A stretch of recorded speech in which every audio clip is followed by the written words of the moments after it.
Racing popped as one. From the 2 spot, Barb's Dream Come True flashes speed, but that lead now has been ceded by 2. 3 and 4 race out by a length and a half. On the inside, Call 'em All takes the lead by a half. Pepper and Mint clings to that one, 1.5, 2 clear from Parle. Then it's a big gap back to Kurban Doro, who is just behind Barb's Dream Come True. 5 separated by 10 into the far turn they go. Call 'em All. Call 'em All leads it by a neck. Pressure applied to the outside. Pepper and Mint all over that speedy 3. And Said Duo is now 8 lengths clear from Parle, who's a big distance away from Barb's Dream Come True. Not tonight for Kurban Dioro. And they head for home in the first Saturday at CBY. Pepper and Mint battles it out with Call 'em All. Call 'em All still with a narrow lead to the inside. Pepper and Mint clings to that one. Those two right together. Late move from Barb's Dream Come True, but it's going to be too late. Call 'em All resurgent. Call 'em All wins the first.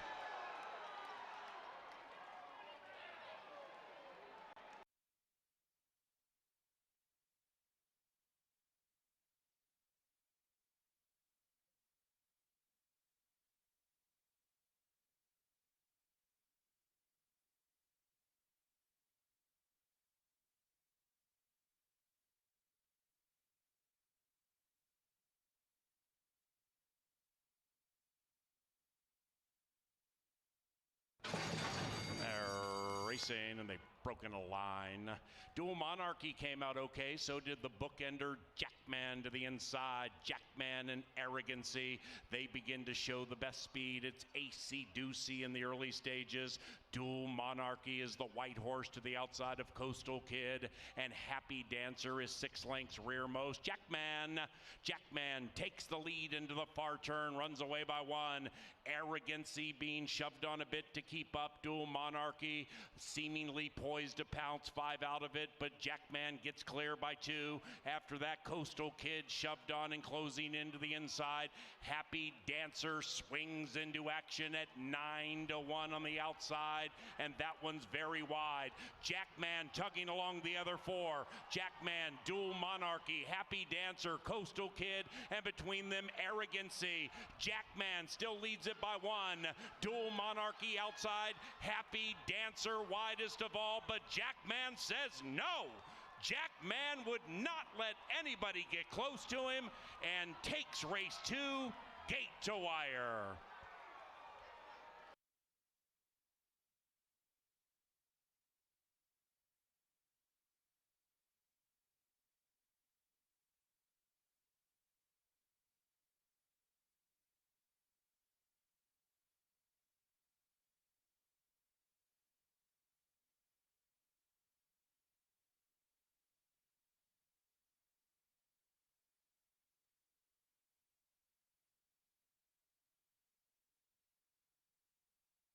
Set.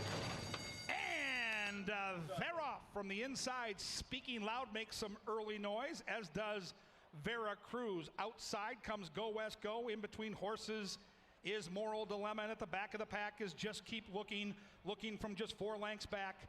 A very compact field as they bank into that turn. These speed balls on this turf are going fast early, and Speaking Loud leads at 13-1. Veracruz stalks that one. Moral Dilemma gets a cozy spot inside.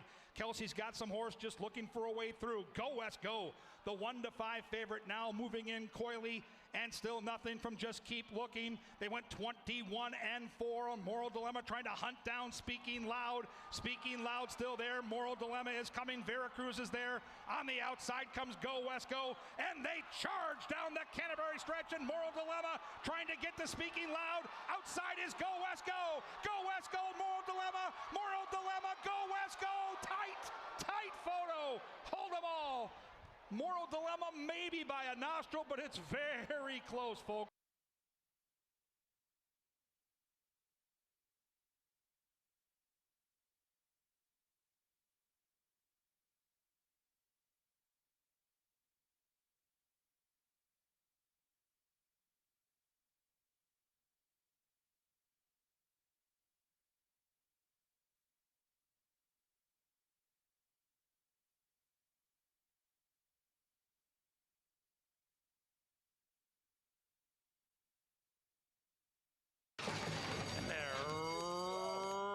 racing. Number 3, That Type of a Deal, stumbled badly shortly after the start, went way back to last. Great beginning for Ben's Lake Echo to the inside. Likewise for Chances Are. Then it's Navarre to the outside.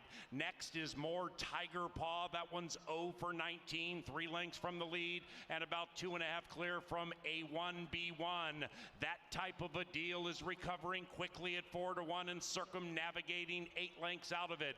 Around about the quarter pole, and we have a 2-pronged battle up top. It is Ben's Lake Echo to the inside of Chances Are. After that, more Tiger Paw in with a shot. On the wide side, Navarre's coming with a run, about 3 lengths in arrears. Meanwhile, Chances Are, the 1 to 5 favorite, grinds away. Ben's Lake Echo fights back with more Tiger Paw and Navarre on the outside. Ben's Lake Echo and Chances Are, along with Navarre, a 3.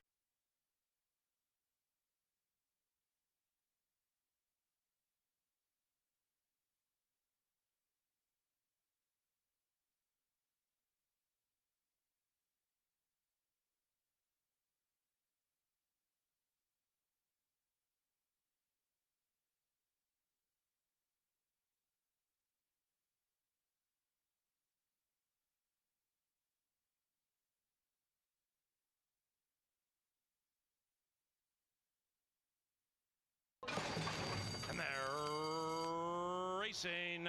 Number 5, Prince Ben, broke in a tangle. The 5 broke awkwardly and is in last. Mo Beach Time is looking to lounge in the winner's circle. It is Mo Beach Time cutting the corner with the lead. Numbers 4 and 6 in very, very tightly. Number 4, Igniting Embers, did not handle the turn extremely well, and impacted was 6, Athletic Like. They now settle into stride about 4 or 5 lengths behind the leading Mo Beach Time. Then we come to Fleet Brotado, and the one in last is Prince Ben. They're covered by 8 lengths up the Canterbury Park. Barnside they stroll, and they're chasing the even money favorite, Mo Beach Time and Manny Americano. Mo Beach Time leads it by 3. Athletic Like is to the outside of Igniting Embers. Fleet Brotado 5 out of it, and about 1.5 clear from Prince Ben. Off the far turn they bend. It is Mo Beach Time, still confident, still comfortable, still in hand and in command. It is Mo Beach Time by 5. Creeping up on the inside, Igniting Embers. Far outside, Fleet Brotado coming with a run. Athletic Like is next. Prince Ben cuts the corner to the inside and is closing in. Mo Beach Time still leads. Mo Beach Time, wire to wire on his mind. Mo Beach Time, the people's choice, leads it by 3. And Mo Beach Time is gone.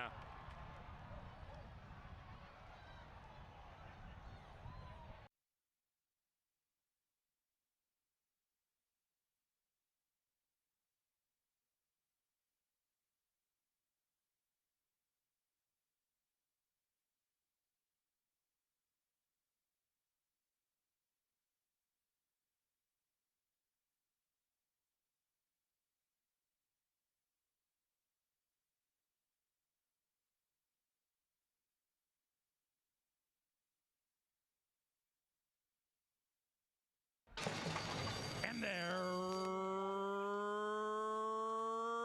racing in the Vikings Media Relations and Training Staff Classic. Classical Echo comes out of the gate in search of 2 in a row, sending at 35 to 1, comes shooting up on the inside, and the long shot is prominent. Miracle Ball is in third, 2.5 lengths from the lead, and to the inside of Auntie Vodka, looking to leave them punch drunk. September Magic is second last, shoved on. Then it's Mia Baby, 6 lengths behind. Classical Echo, who kicks away by 1. Classical Echo at 25 to 1 in front. Outside of that, Auntie Vodka is on the prowl, and the favorite joins the long shot, and they're coming home now. They're about 5 lengths clear from Miracle Ball. After that, we come back to September Magic, and up goes Auntie Vodka. Auntie Vodka from September Magic and Miracle Ball. It is Auntie Vodka by 5, and Auntie Auntie Vodka has left them punch drunk. Auntie Vodka has won 3 in a row.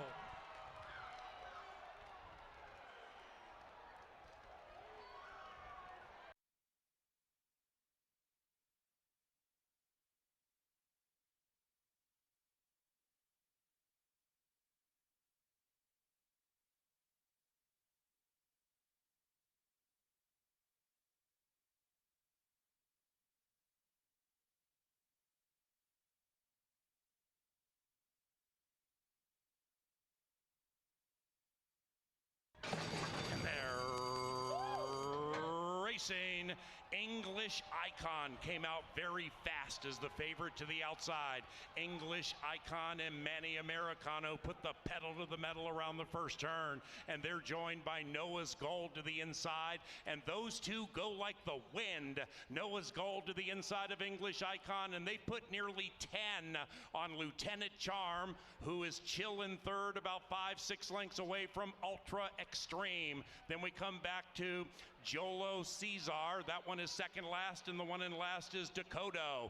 A well-strung out field heads up the Canterbury Park barnside, and they're chasing the favorite, English Icon. English Icon leads it by 4, handheld. Right behind that one, Noah's Gold. Then we come to Lieutenant Charm, and they're beginning to creep in on the leader, who still owns it by 3. After that, we come back to Ultra Extreme. The firster is 8 lengths out of it.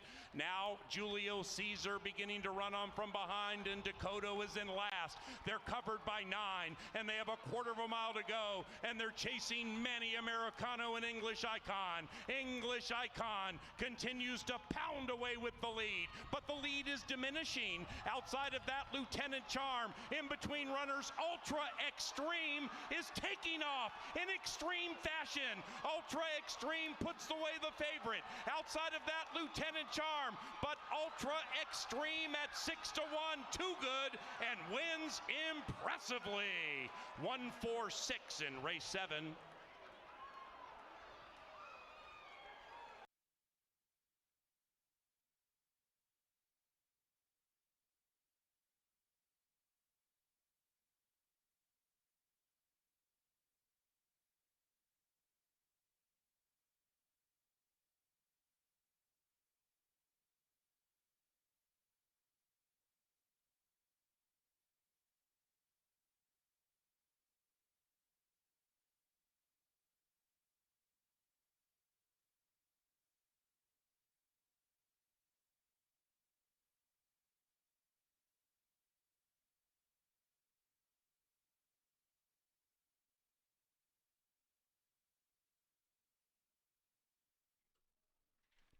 Ladies and gentlemen, joining us today for the singing of our national anthem is Shad Hanley. Shad is currently playing Sky Masterson in Guys and Dolls on the main stage at the Chanhassen Dinner Theaters. Oh, say, can you see by the dawn's early light what so proudly we hailed at the twilight's last gleaming, whose broad stripes and bright stars through the perilous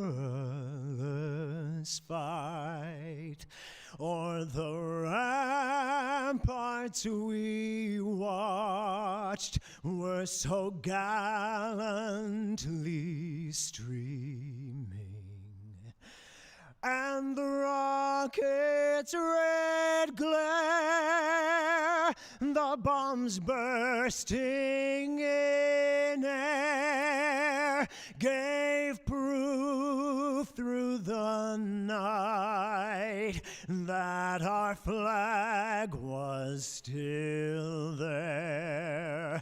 Oh, say, does that star-spangled banner yet wave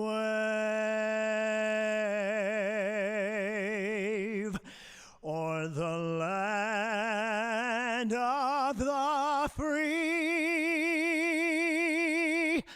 and the home of the brave.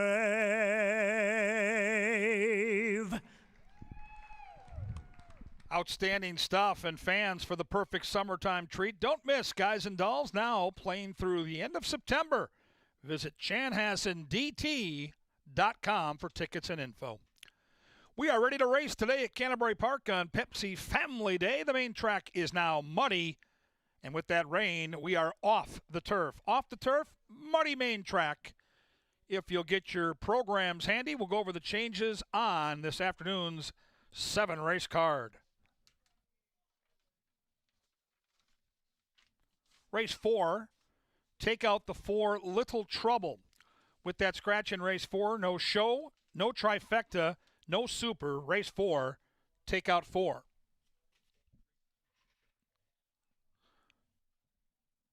Race 2 is off the turf. There are the other changes in races 1 through 3. Race 2 again, off the turf.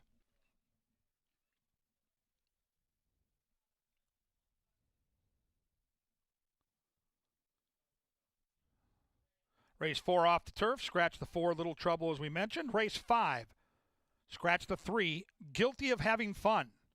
Race 5, remove the 3.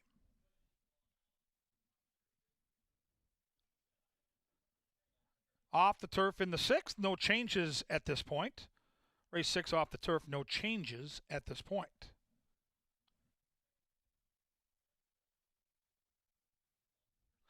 And the nightcap is off the turf. Take out the 3 Drama Speaker and the 7 Maria Rosa de la Cerda. 3 and 7 off, out of race 7, off the turf as well. Soon we'll have a handicapping show called Today at the Races, led by our track announcer Paul Allen. But right now to the TV studio we go. Everything pertinent at Canterbury Park with Jeff Madej and Angela Herman.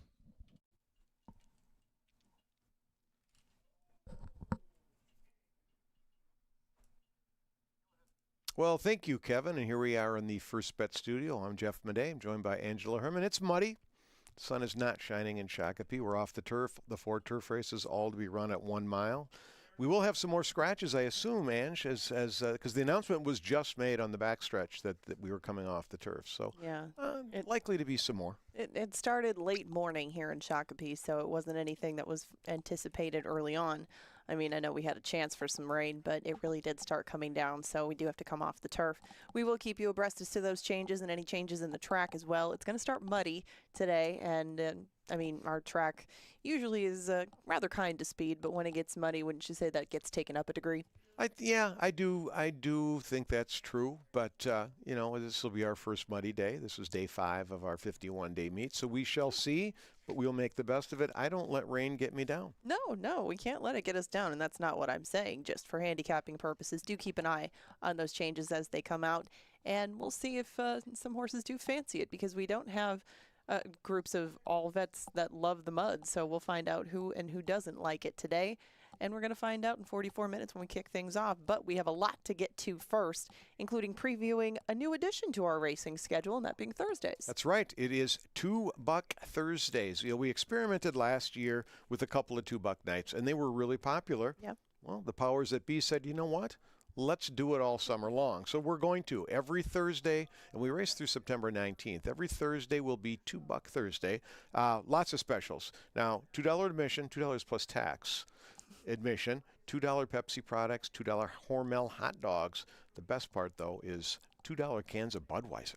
Well, how do you top that? I mean, $2 for anything these days in the entertainment sector is rare, much less that much on the $2 menu. Saves you a little bit of bankroll for making those wagers. And the next weekend's cards look pretty good, so hopefully this rain will go away and we can kick off Thursdays with some sunshine, some cheap amenities to it, and some money coming back for your winning wagers. That all starts at 5 o'clock. Yes, it does. And on Saturday, we've got, well, some more things in the equation, but the Belmont Stakes is going to go on, the third jewel of the Triple Crown. Nobody going for one this year, but we've got our own celebration here.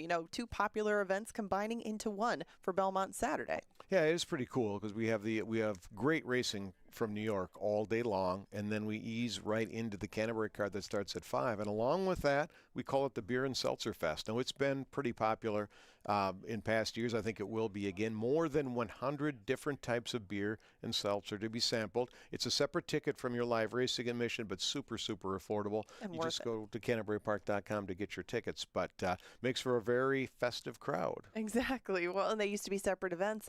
Maybe somebody likes seltzers in the family, somebody else likes beer. No problem. They're put together for the Belmont Saturday. The field is, of course, going to shape up, I'm sure, to be one that will be some of the best 3-year-olds, or one of the best 3-year-old races that we've seen thus far this season. And they'll match off at Saratoga, not at Belmont. So coming soon, they will go to the new Belmont, but this one is going to be at Saratoga once again at 1.25 miles.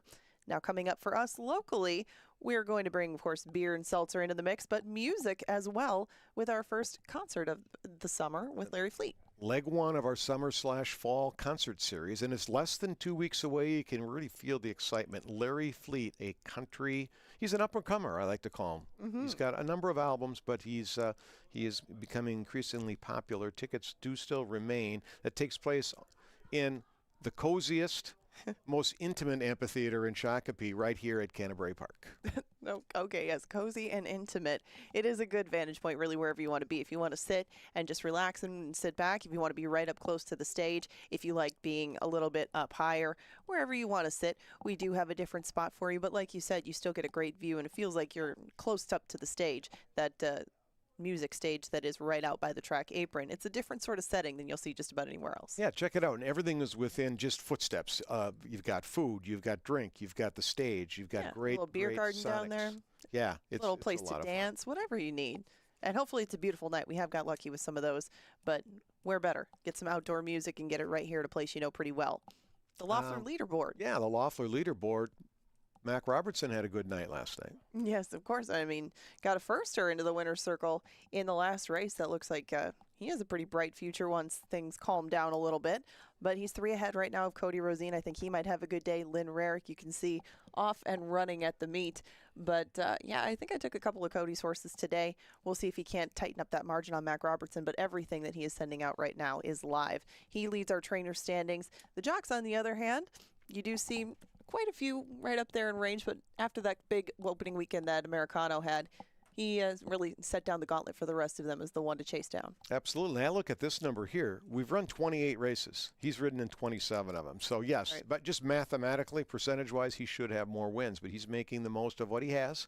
And he's ridden some favorites. He's ridden some short prices home, non-favorites home as well. So Right. I think we've got a very good jockey colony, and Eddie G continues to impress. Well, yeah, and really everybody up here has made their presence felt in a variety of races. It's not like there's any one specialty to them. I think that they're going to make this an interesting race from start to finish.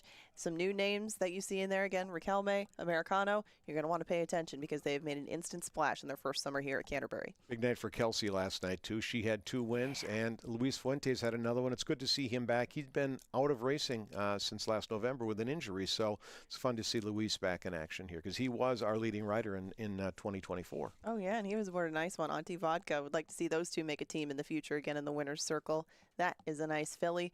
And we got Junior Jockey Day today, and tell us more about what that entails for our younger fans. Well, it's the Junior Jockey Fan Club. We bring the kids into the racetrack on Pepsi Family Day. You can stop by the Information Center on track level and get the Junior Jockey. It's like a handbook. It's got some facts about jockeys for kids, maybe some coloring pages. I think a word search might be in there, things like that. It's free to join. Jeff has tested it out. Yeah. It is Jeff approved. Found most of them. As parents, bring your kids over, get signed up for this, and then if the rain stops, right after race 3, the kids will have a chance to meet one of our jockeys right out in the winner's circle, chance to come down, get a jockey trading card, autograph, photos, whatever you want to do. But that's going to happen right after race number 3. But you can sign up for that Junior Jockey Fan Club right now.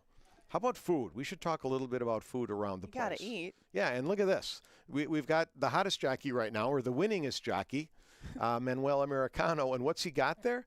Well, he's got a Pronto Pup, and he's got the new item on the menu, the K-Dog. Tell me about this Canterbury K-Dog. Well, I got to hear K-Dog, about I haven't had one yet, but as soon as I get off this diet, I'm going to have myself one of those K-Dogs. It's it's become a popular item around the country and in the Twin Cities as well. But it's like a Pronto Pup, but it's got different. I don't even know how to explain. The batter's different. It's crunchy. It's like hot Cheetos or something like that. Right. And it's pretty good. I mean, it crunches and it looks really good.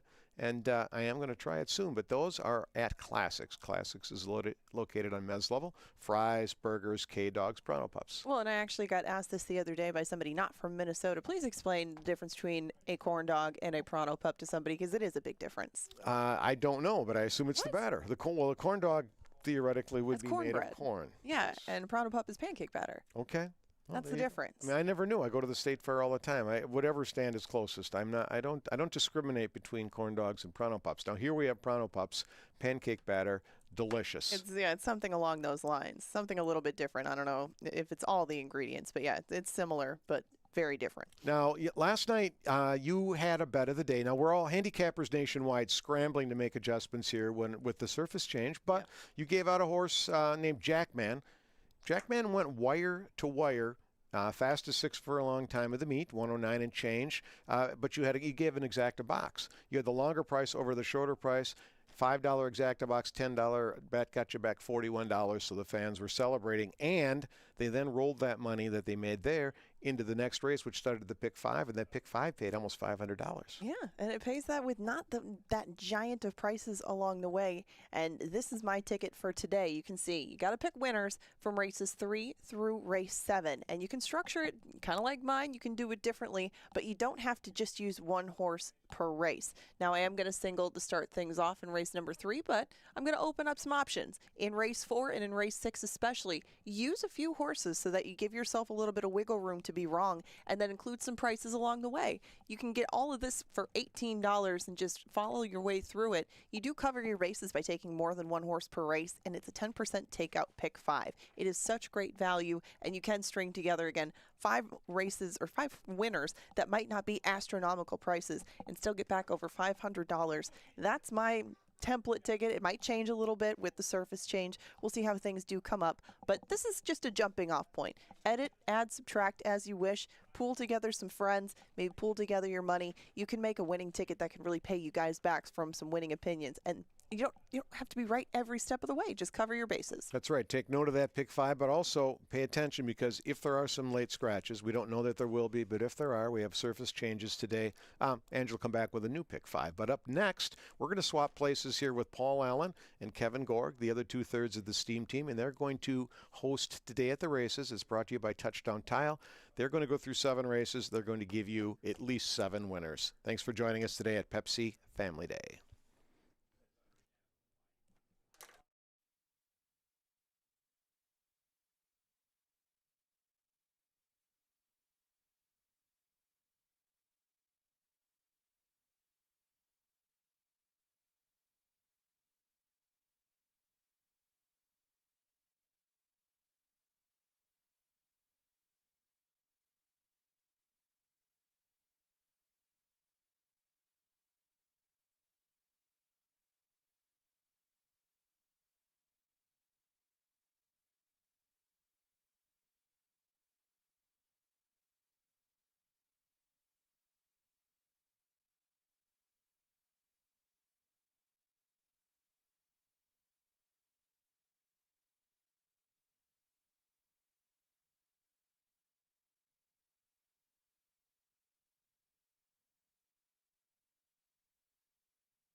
Well, there are several cliche laden ways we can handle with what's taking place at Canterbury today with inclement weather, like best laid plans, or the more things change, the more they stay the same. It's just the ways and means become rearranged.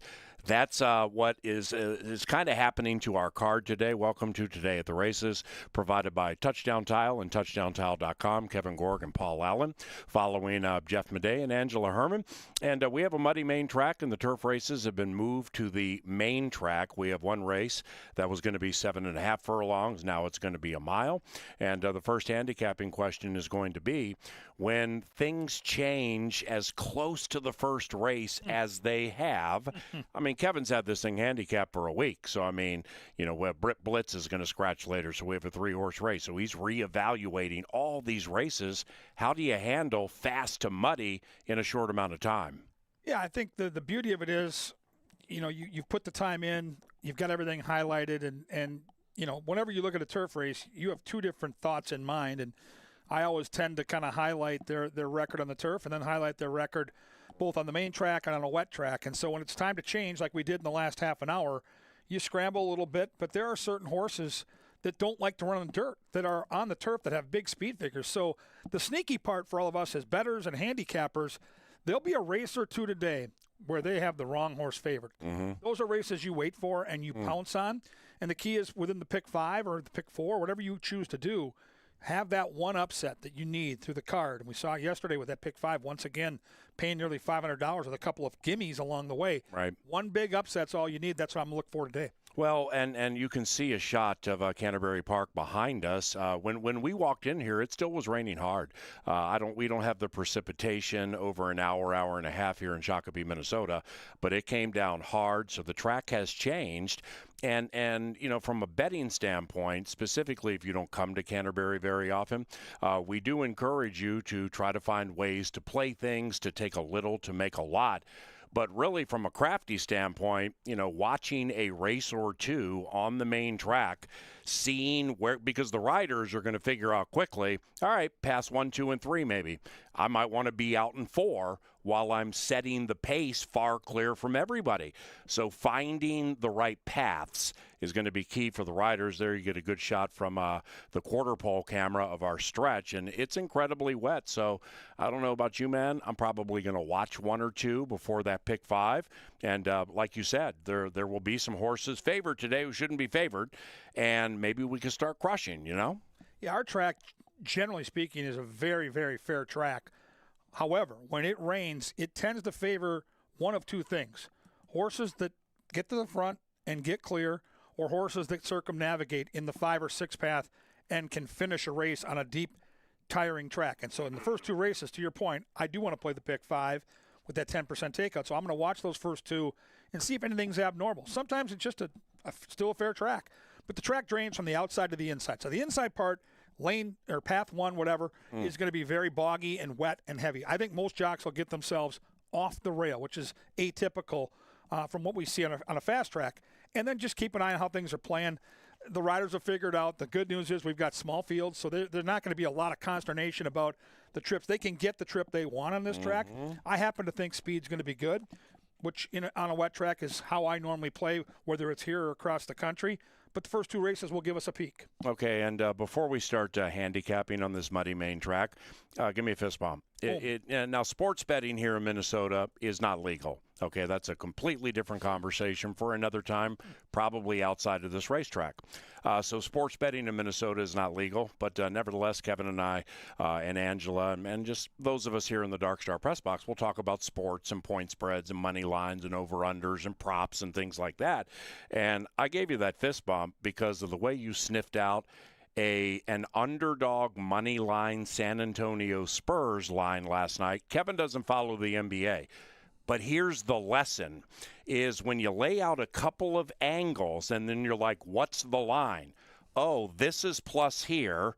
How did you come to the conclusion that they, meaning the bookmakers, those taking the bets, FanDuel, DraftKings, Las Vegas, whatever, they are begging you to bet the Oklahoma City Thunder on the money line, so ship it in on San Antonio. You sniff that thing out, man. I wish we had sports betting. We will someday, but I watched the trends and I watched the lines, and throughout that series, Oklahoma City, who was banged up throughout the series, was a 6 to 7 point favorite on a regular basis in the home games against San Antonio. And they were covering. In fact, in Game 5, they blew them out. And so when I asked you what the line was, and you said it was 3.5, my eyes about popped out of my head. Right. And to me, it was like, whoa, that line's wrong. Like, they're begging you to play the home team. The books want to be long on the home team, which was Oklahoma City. And so I don't know a thing about basketball. Never have, probably never will. That was beautiful. I follow hockey, but I do know lines, and that was one of those spots where if you're able to bet sports, you could really – I mean, San Antonio last night was plus 245 to win the NBA championship. They're now minus 220. It's no different than the stock market. If you liked them last night, play them to win the whole thing because that's likely where this is going to end. Carolina, Vegas, 10 seconds. Who wins that series and why? Taking the value. I don't understand why Carolina is favored by 160 in this series. I really believe it's an evenly matched series. I love the way Vegas is playing. Defense matters in a 7-game series that's likely going to be a grinder. Give me Vegas plus the 135. Boy, that'd be sweet one day if you have mutual tellers or machines where you can go up and play a Canterbury Pick 5 and like push 2 buttons and it gets you to the other side and you got like this much on Stanley Cup Final Game 1. And I want to be able to parlay a Bruce Rican horse, like Ramblin' Gambling Man, into the Vegas Golden Knights and have the time of my life. So, that's Paul, what I'm looking forward how to. did you bet $5 and collect $1,000?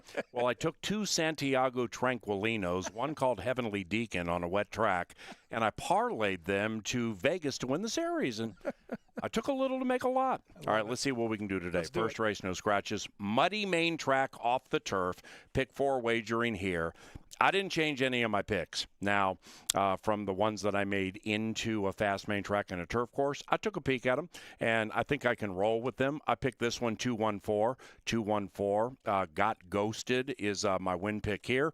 And the plan here into race number 1, what I was going to ask you, who gets the lead?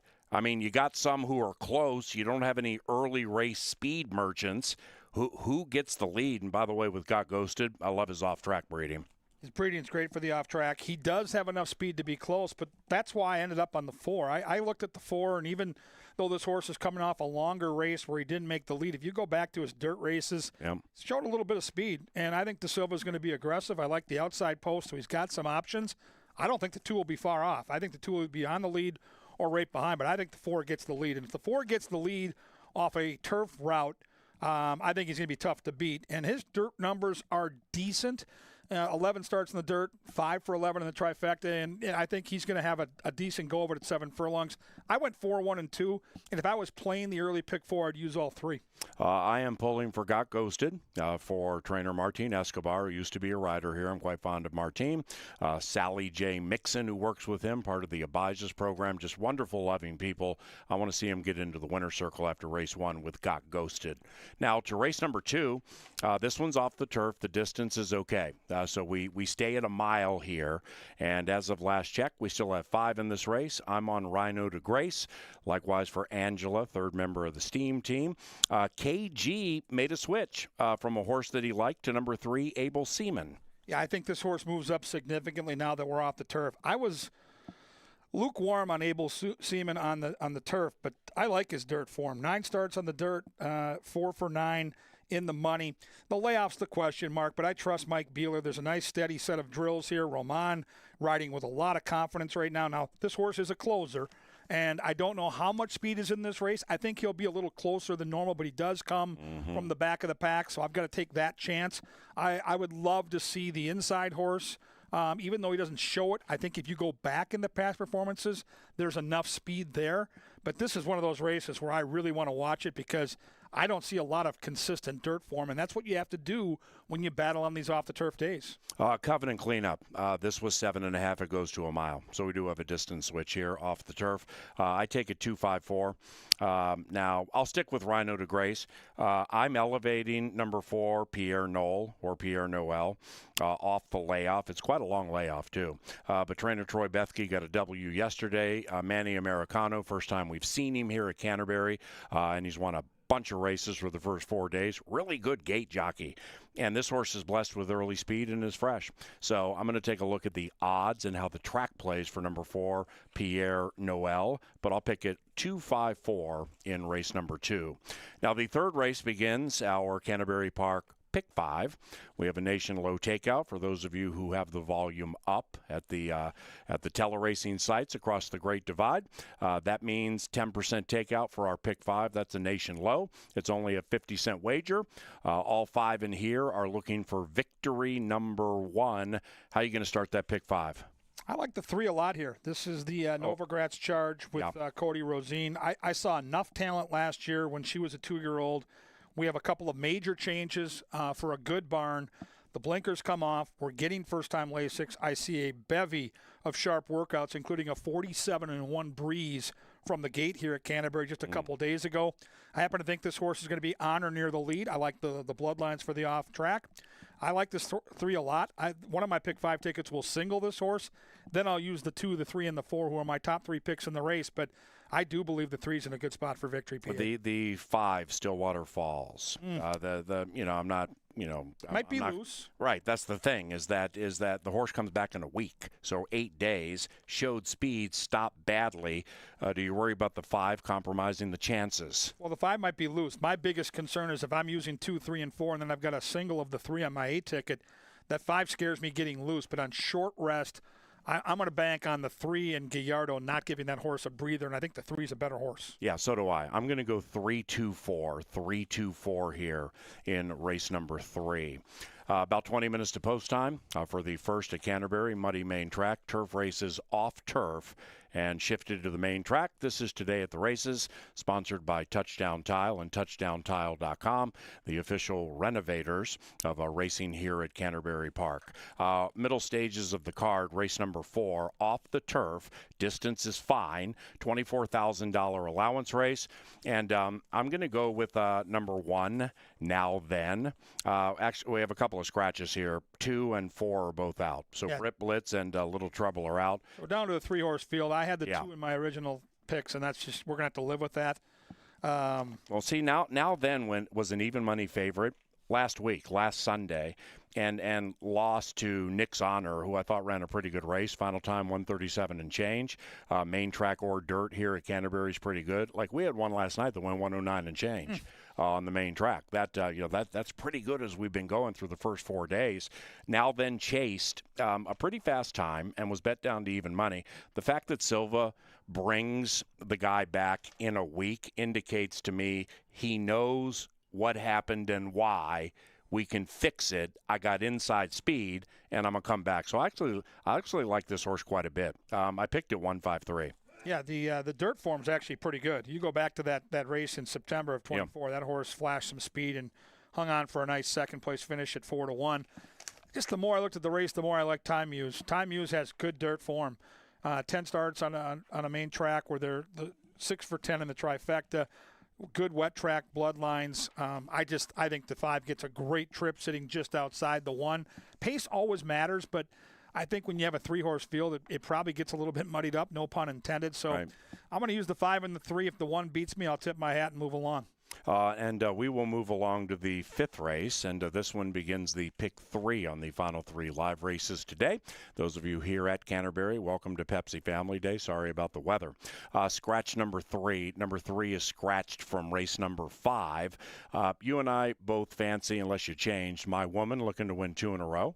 And with My Woman, ridden by Luis Fuentes, who won a race late yesterday, rides for his brother Ruben. This one also ran last week and was claimed. So this will be the first start for Fuentes off what really was a grindy win. I mean, My Woman looked like she was going to be able to win this thing by 1, 2, maybe 3. Then all of a sudden, I don't know if she got tired or horses came charging, but it got hairy at the end. Still, I like her a week later. You do too, right? Yeah, I actually went into this race knowing what we watched last week, and I'm with you. I thought, ooh, that was a tough race. That was the kind of race that could take something out of her. I started handicapping this race trying to beat My Woman, and I spent about 35 minutes doing that. And then the more I looked at it, the more I thought that the 4 and 6 were going to hook up, and she was going to get, again, the trip that she got last time, which is in the garden spot.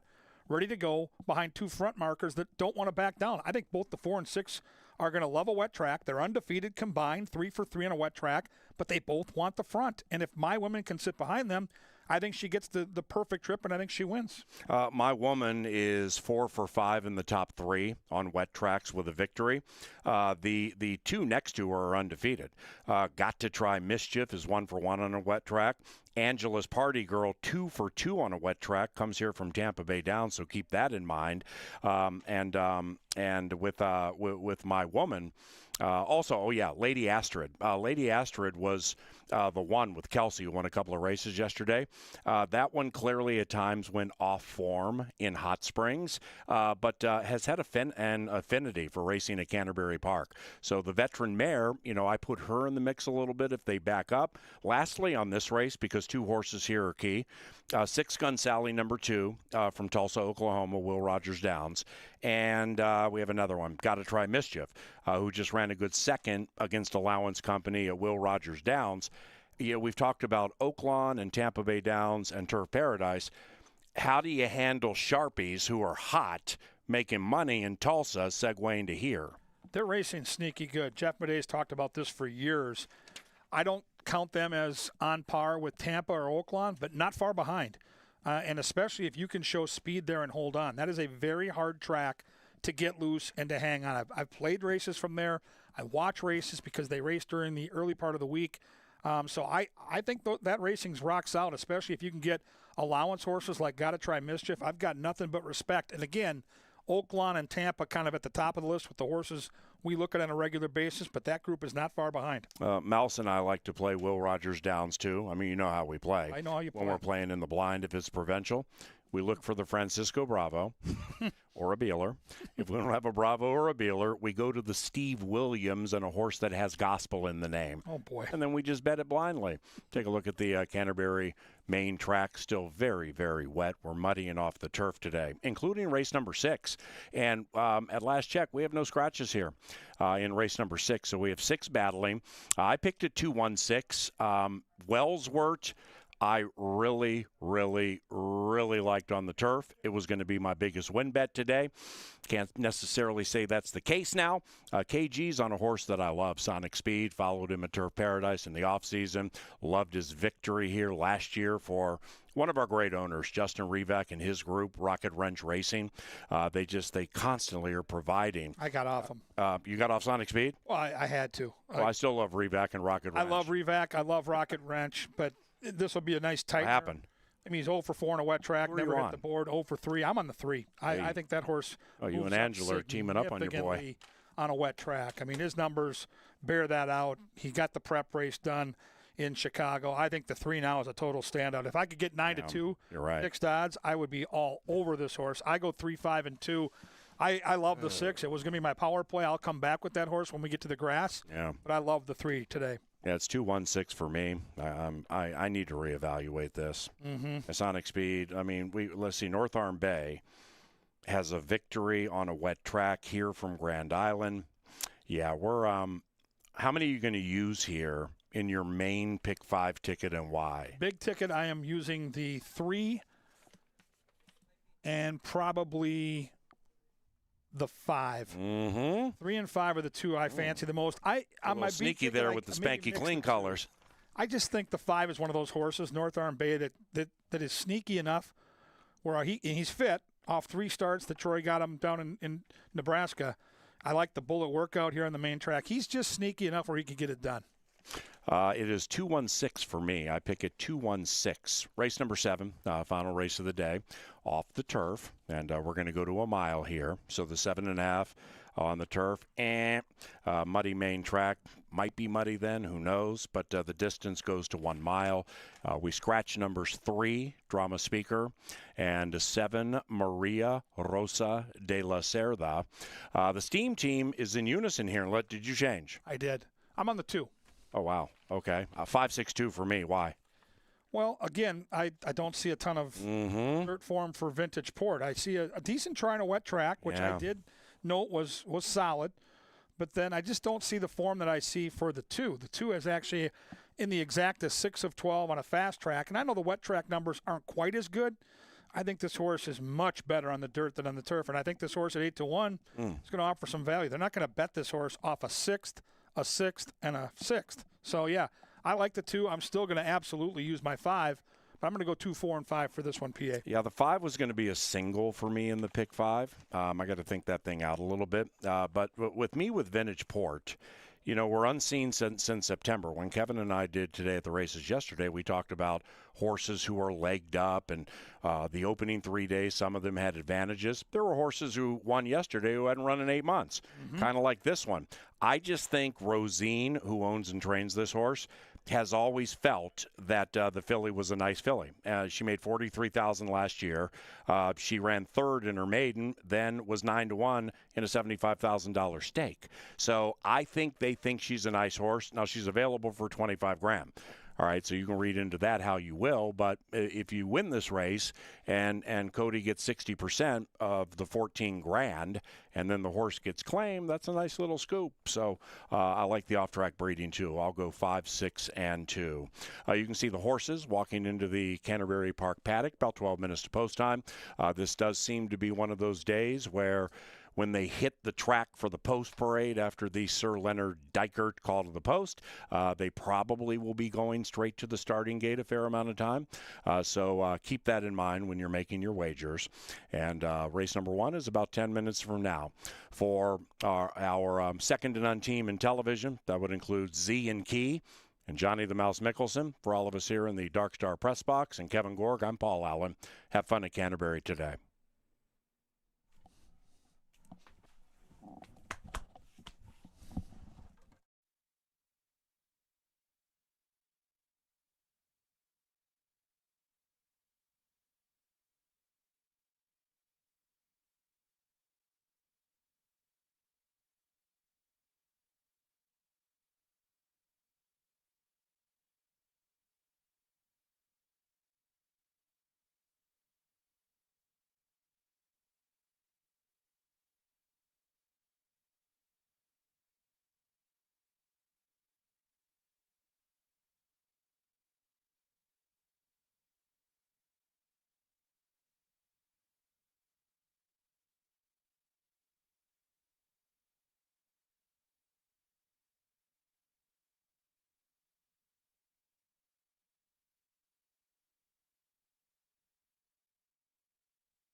Ladies and gentlemen, racing at Canterbury today, provided in part by Pepsi, Quick Trip, and Hormel.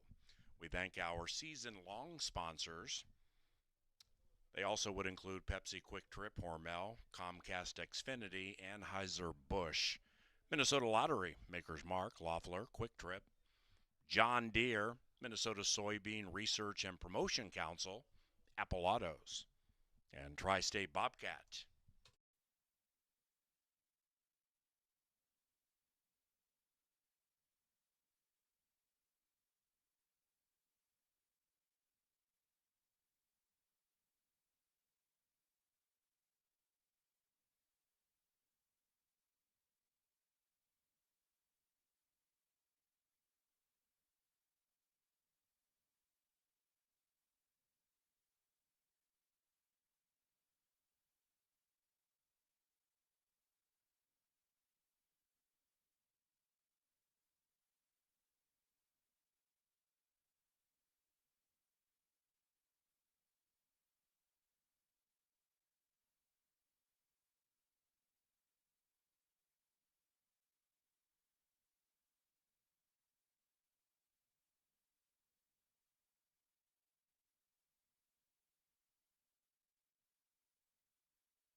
Ladies and gentlemen, braving the elements and bringing them onto the track, Canterbury Park's effervescent bugler.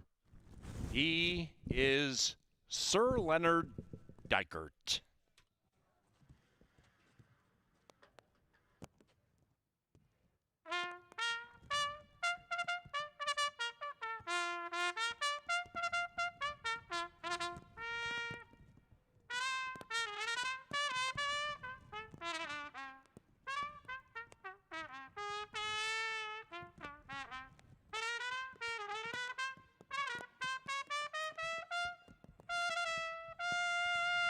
Happy Sunday, Lynn. Thank you, Paul. Good to see you. Here come the 4 for the first with pick 4 wagering. Main track muddy. Canterbury Park off the turf today. The races shifted to the main track. And here in the first pick 4, we do have a distance change with race number 2. It is now 1 mile on a currently listed muddy main track. Our featured groups this splashy Sunday include Marnie's 50th birthday party and Chalet Dental. Couple of minutes.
Race number 1 at Canterbury Park is provided by Loeffler and Continental Diamond. Also, you can watch the region's top cowgirls go head-to-head in a high-stakes race against the clock and each other. It is the Battle of the Barrels. Come early for the Busch Light Happy Hour, June 19th at Canterbury Park. There's much more, so learn more about Battle of the Barrels at canterburypark.com.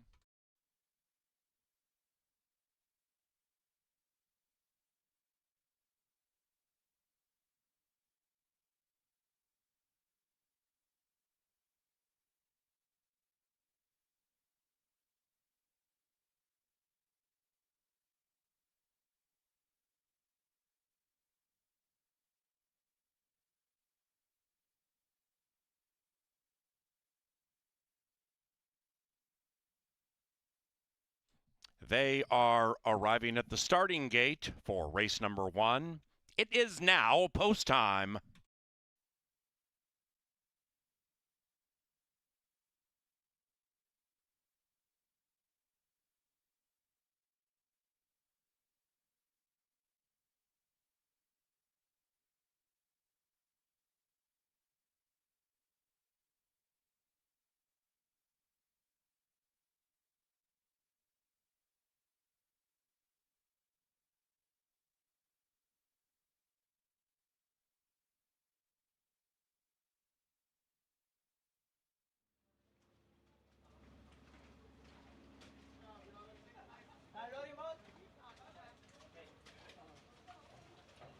Moving in. Pick 4 time. Got Ghosted 3-2. Rowan August 8-5. Thirsty Vision 3-1. K Bronco 4-1 with Constantino Roman. They go 7/8. That's to the southwest side of Canterbury Park. That's where the gate is. All right, now. And they're racing. Got Ghosted and Eddie G pop out first. Got Ghosted leads it by 3/4. Rowan August in tightly to the inside. Thirsty Vision 4 wide in the 4-horse field around the turn and to the outside of K Bronco. So 4 are covered by 2.5 as they splash up the Canterbury Park barn side. Got Ghosted doing it reasonably. Outside of that, Thirsty Vision, rider as the yellow helmet cover in between them is K Bronco. Right behind them, Rowan August looking to prevail in May, about 3.5 lengths from the lead, with Rowan August, Manny Americano starting to shove on that one. And they go into the far turn. Got Ghosted trying to ghost them. It is Got Ghosted still held together. Eddie G took a peek back, and outside of that is Thirsty Vision at 3-1. Those two are in perfect harmony and will arrive at the top of the stretch together. And they're 5 clear from Rowan August, who now is in path 5 or 6, and the one back in last is K Bronco. Inside, Got Ghosted. Outside, Thirsty Vision. Americano all over Rowan August as they splash down the Canterbury Park stretch. Got Ghosted is resurgent. Got Ghosted has run away from Thirsty Vision. Got Ghosted is going to prevail in race 1.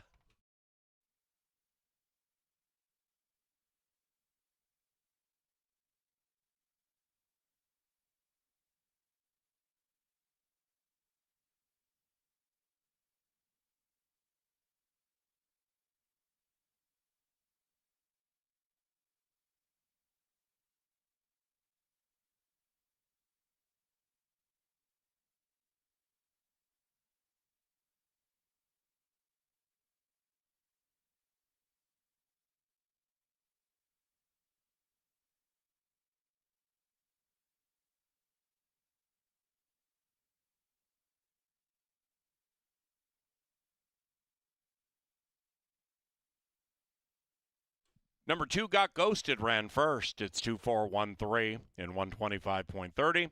And we also had a claim. We had a claim in race number 1. Stand by.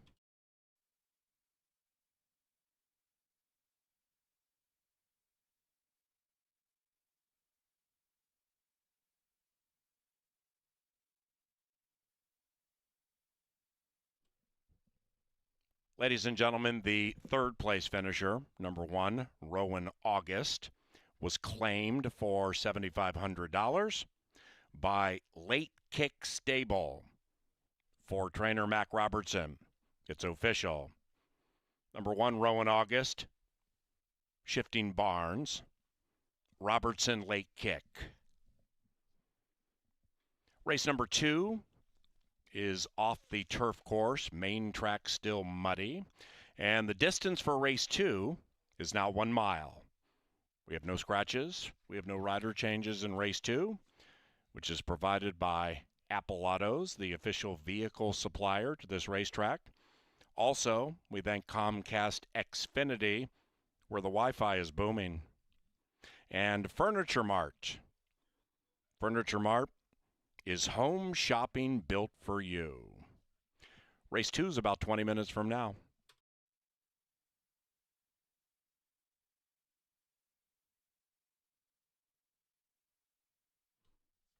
To the winner's enclosure, the Minnesotan got ghosted, and Eduardo Gallardo. The winning owner, Wayne Scanlon, who also bred this guy in Minnesota. Got ghosted as a 5-year-old chestnut by Shaman Ghost out of Wanaday.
Racing.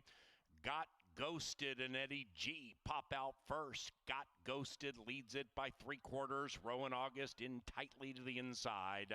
Thirsty Vision 4 wide in the 4-horse field around the turn and to the outside of K Bronco. So 4 are covered by 2.5 as they splash up the Canterbury Park barn side. Got Ghosted doing it reasonably.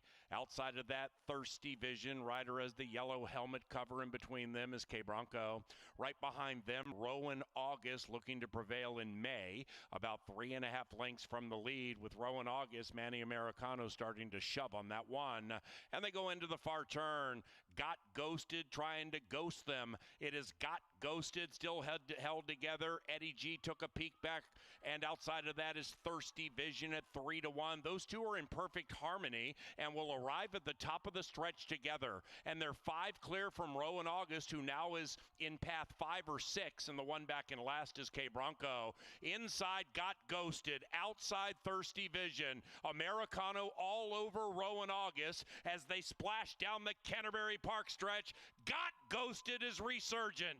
Got Ghosted has run away from Thirsty Vision. Got Ghosted is going to prevail in race 1.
Ladies and gentlemen, June 12th at Canterbury, a very, very big night. It starts our Canterbury Friday night concerts at the park and features the well-respected and accomplished Larry Fleet.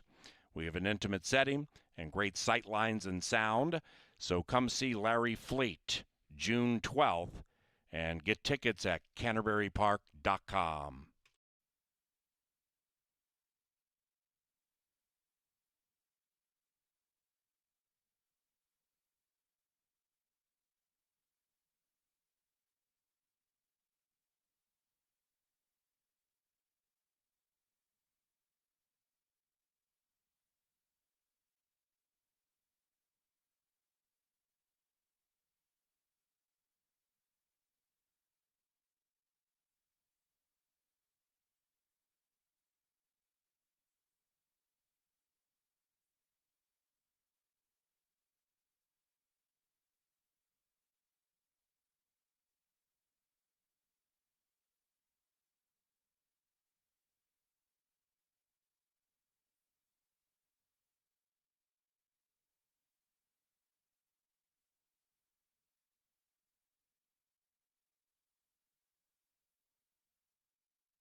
Race number 2 as we get set here from the paddock, 1 mile on the main track. Remember, we are off the turf today at Canterbury. It is muddy. I think speed's going to be good. We'll see if that holds up, but it certainly did in race 1 where Got Ghosted got the front, was challenged, and maintained that lead throughout. I think speed's going to be a good thing on this track as it plays out. Not every single race, and you'll see as I analyze this race with you, that I've got a horse that's likely going to be off the pace here, and I think you have to pick and choose your spots. But we'll start by handicapping this field with number 1, Heavenly Deacon, currently on the board as one of the long shots at 6-1. Comes out of a sprint race at Oaklawn Park back in early April. Didn't fire there, but now we're back with Minnesota breds. This horse has had some success against homebred horses, so we'll find out if that dirt form from last summer, a third at 10-1, back in August, is good enough to get this horse in the conversation here. I don't think the 1 mile distance will be a problem. Did finish a nice third back in February at Oaklawn at 76-1. So the dirt, I don't think, will be a major factor for Heavenly Deacon. And 6-1 was the early price. Certainly a nice value on the board. 2 is Rhino de Grace. Both PA and Angela are on this horse. I was on this horse for the turf. I still think this horse is a major player here. I would use this horse in the exactas, and maybe if you're going to do a pick 3. Rhino de Grace figures to be maybe just off the pace. The 4 looks like the speed marker in this race, and his dirt form is okay. I just thought his turf form was better. I think this horse this summer will pop on the turf at least once for trainer Bruce Rieken. I'm on the 3. I'm going to try Able Seaman here. 2-1, the current price up on the board. Second favorite. I get Mikey Beeler. I get Roman. I like the workout pattern. And, you know, the layoff doesn't really bother me too much because of the amount of workouts. Beeler's a trainer that can bring a horse back ready. And I think this horse, even though this horse doesn't have a ton of early speed, the dirt form I've seen is good enough to win. You go back to Prairie Meadows last summer, middle of the summer, that form is good enough to contend here. I'll give the 3 a spin. The 4, though, might be loose. And speed, I think, will be a good thing today. 4's got Americano in the saddle, who's been red hot. Troy Bethke out of the gates in fast fashion. Great for Troy, a dear friend of mine. A couple of nice wins, including a win again yesterday. So he's had a 15-1 winner. He's had a 6-1 winner, which we saw yesterday in Navarre. This horse would be something. Off nearly 2 years, but lone speed, wet track, really good jockey. And remember, Navarre, who won for Troy yesterday, had this exact same pilot in Manny Americano. So try to catch the 4 if you're going to cash here. Don't sleep on the 5, Ramblin' Gamblin' Man. Brucey Rieken, sneaky as it gets, decent dirt numbers. And you look back at who this horse has faced, including horses like Haunted Hayes, Commissioner Oscar. These are some nice ones. So I think the 5, who right now is really being overlooked, could be the value right now on the board at 5-1. Keep an eye on how the track is playing. And remember, we all have a cadence to how we make our plays. And a lot of folks will wait to hear the bugler, Sir Leonard Dykert, to call them to the track, and they know they've got 8, 9, 10 minutes to go. With the inclement weather, that time from when they come on the track to when they get to the gate will be a little bit less today. Just keep that in mind. Get your bets in early. And remember, the pick 5 does start in race number 3. So right now, build that bankroll. Get ready for the pick 5 with that 10% takeout. It's race number 2. It's 1 mile on a muddy main track. They'll be at the gate inside 9 minutes. Good luck.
off the turf for race number 2.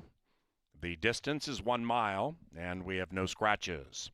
Ladies and gentlemen, Canterbury Park would like to welcome everybody here from Mount Olivet Friends Forever. Thank you for coming to Canterbury Park, Mount Olivet Friends Forever.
Two minutes to post time.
It's race time.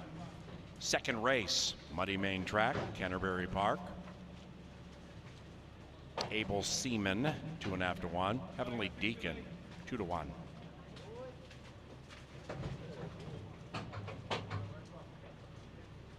Two back.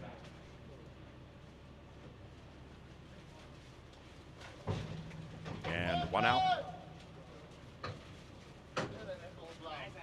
Our starter is Jesse Sherwood. They're racing.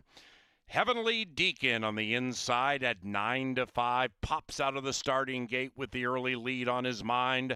Meanwhile, 3 wide, Pierre Noel scoots around the corner, takes the lead, runs away by 1. It's 4-1-3-2-5 in the early stages, and they're covered by about 10 chasing that 4. Manny Americano and Pierre Noel doing it reasonably by a half. Heavenly Deacon secures the inside, re-engages, tries to put those blue blinkers in front, and meanwhile, Rhino to Grace from 4th to 1st with 5 to go. Reset, 2-1-3-4-5, covered by 5, and it's Rhino to Grace leading it by 1. Outside of that, Able Seaman, Heavenly Deacon, just off the heels of Rhino to Grace in a very, very tight spot, about 4 lengths clear from Ramblin' Gamblin' Man. Pierre Noel had the lead for a second and now is last. Off the far turn they go, and we have a 2-pronged battle approaching the top of the stretch. Able Seaman and Inch. Rhino to Grace fights on. Now Heavenly Deacon is guided to the outside by Eddie G and is coming with a run. Here comes Heavenly Deacon taking the lead and taking it from Able Seaman and running away by 2. Heavenly Deacon rows to the lead and does so impressively. Heavenly Deacon shoots away from Able Seaman. The other 2 now a mile back on the Muddy Main, but Heavenly Deacon caught an aqueduct to the winner's circle at 6 to 5.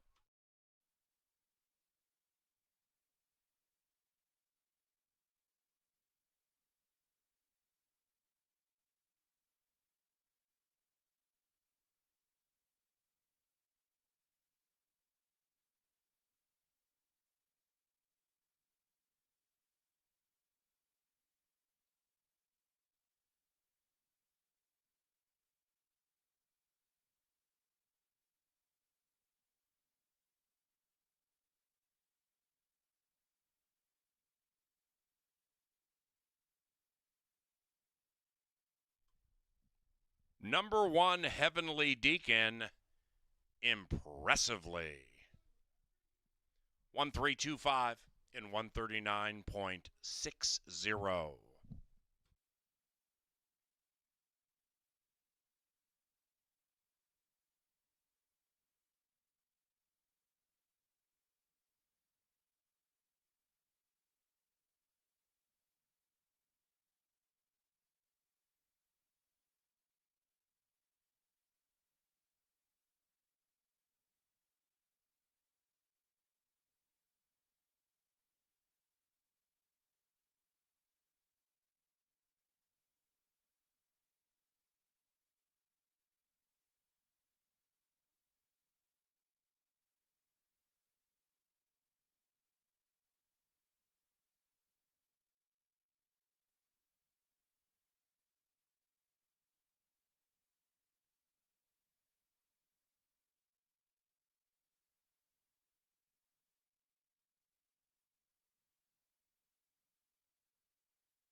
And race number 2, is official. Our first double swept by the rider paid $10.60.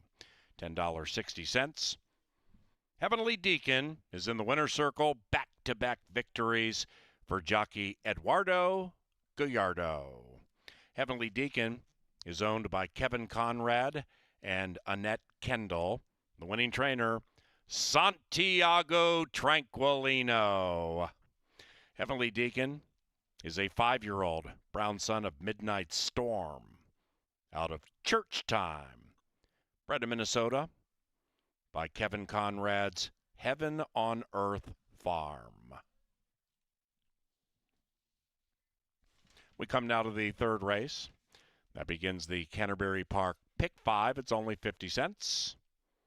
And we have a nation low takeout of just 10%. Muddy main track off the turf. No scratches to begin the Pick 5 with race 3, which is 20 minutes from now. Post time, about 2:10.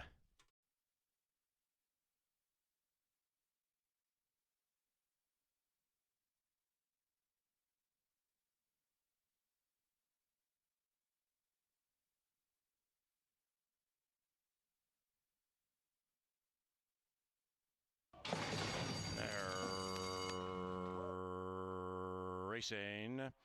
Heavenly Deacon on the inside at 9-5, pops out of the starting gate with the early lead on his mind. Meanwhile, 3 wide, Pierre Noel scoots around the corner, takes the lead, runs away by 1. It's 4-1-3-2-5 in the early stages, and they're covered by about 10 chasing that 4. Manny Americano and Pierre Noel doing it reasonably by a half.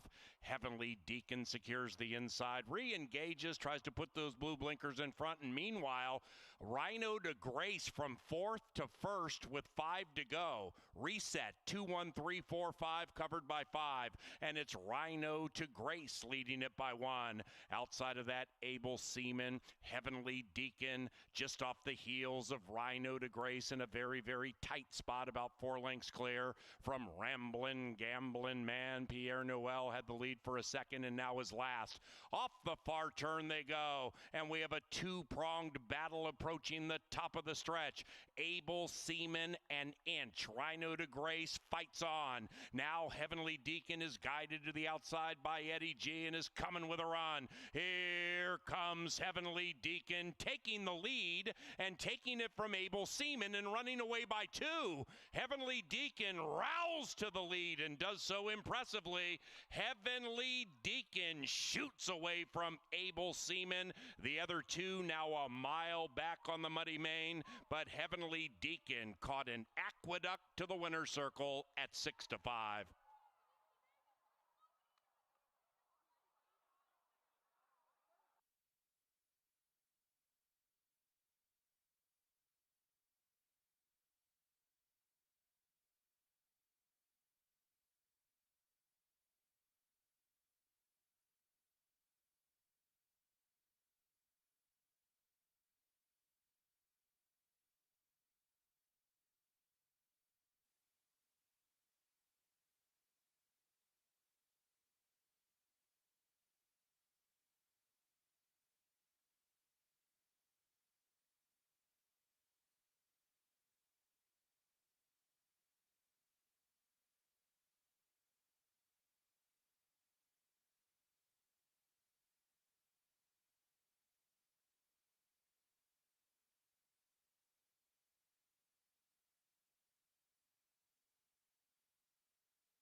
Race number 3 is now 12 minutes away. As we continue to battle the weather, we remind you this race was always carded for the main track, and this is the start of our 10% takeout pick 5. Remember that pick 5 is picking the last 5 winners on our card. You're not limited to just one horse per leg. It's a 10% takeout wager, 50-cent minimum, and it starts with this group of maidens. They are $20,000 claimers. They go 6 furlongs in here, and I'm going to try for a horse that I think probably will be right around the price that she is right now. But we'll start on the inside with a little bit more experienced filly. That is Rectify. Rectify is going to make her first or second start up here, but her first start of the year. You know, we left off with her last year showing pretty good speed. She just couldn't quite keep up, ran out of gas, frankly, late, but she's a different horse now. She's a little bit more grown up, and she is against more expensive foes, so obviously they've been seeing a little bit more out of her that they like, and Rectify is going to be a pretty healthy price in here. You get 5-1 at the moment. As you can see, the rain continuing to come down here in Shakopee. Hope that the mud is something that she likes. Rectify has never tried it before, but certainly does have a pedigree to enjoy a little bit of off-going, and again, she is 5-1. Pretty similar price on the filly next door. And Queen of Spirits is one that I actually quite liked in here with the races that she had put in Tampa. Now, she had shown some speed, but she's also shown the ability to pass a horse or two. Not everybody, and we have seen her before as well. Last time when we did see her, she was chasing the pace, though. She has got a little bit more in contact with the fields that she's raced against down in Florida. She does have a lot of experience to her, though. Queen of Spirits is now on start number 16, and both of the 4-year-olds on the inside hold that big advantage over some of the younger fillies on the outside, including your current favorite, She Believes. This is just start number 3, and her first is a 3-year-old. We've seen She Believes for her first 2 starts. You know, in her debut, she was to the outside of the winner. She was kind of in mid-pack. The winner is a very nice filly, by the way. I mean, that margin is large. She did lose by 10 in her first start, but again, she was behind a really nice filly who would take a ton of money in this group. I mean, she'd be odds on, but She Believes is going to take that mild drop from special weights down to these $20,000 claimers. She's going to take blinkers off, too. Maybe she just doesn't need them anymore, and they want her to be a little bit more rateable early. Gallardo will get in the saddle for a 3rd time, and he rode her for those first 2 again last year. She took a lot of money in both of those starts, and she is again today. She is your current favorite. Now, 7-2 is the price that you get on Bridie's Legacy next door. This is another 3-year-old. She does have 3 starts to her as opposed to the 2. I like the versatility that she showed, though. And even though she did close in from off the pace last time, felt that was just by virtue of the way that she broke out of the gate and the trip that she got rather than her natural degree of speed. I think she might have a little bit more than she's shown thus far. And if Luis Fuentes can keep her in touch with the pace towards the outside, I think the pace should come aplenty from that one that you see on the screen, the good-looking favorite She Believes, and the outside filly Stillwater Falls. You can see the favorite is getting a bit rambunctious for her first start of the year, but good to see all that energy down in the paddock as Bridie's Legacy is going to make not only her 4th career start, but her 4th start of this year. Some things to like about her, including the fact that she is not going to be the favorite. You get the same price on her as the outside runner, Stillwater Falls. Now, the apprentice rider is going to be aboard this one, and Stillwater Falls has shown exceptional speed in her 2 works of 20 or her 2 runs of 26. You have to go back to her debut in 24 to find the time that she was not really involved in the pace running, so you would expect her to be really involved in things from start to finish. It's just how long she can stand not only the speed that she's going to show, but a duel, most likely with She Believes and maybe a couple others to her inside. I'll be very interested to see how much heat she can apply from start to finish, and right now, she again is 7-2. It's an interesting group of maidens to start the pick 5. They'll do so in 8 minutes. If you don't want to bet the pick 5, you should. It's great value, but you can do pick 3s, doubles, exactas, tries, 10-cent supers. Go right ahead. You got 5 to pick from. Your favorite right in the middle at 4-5 in She Believes. This does again start that pick 5. They are headed to the track right now. 8 minutes this one will take off, but in the meantime, prepare yourselves. The power play, the best power play in Minnesota, is coming up next. Compliments of KG.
The Xfinity Mobile call to the post brings them onto a muddy main track to begin the Canterbury Park 50-cent Pick 5.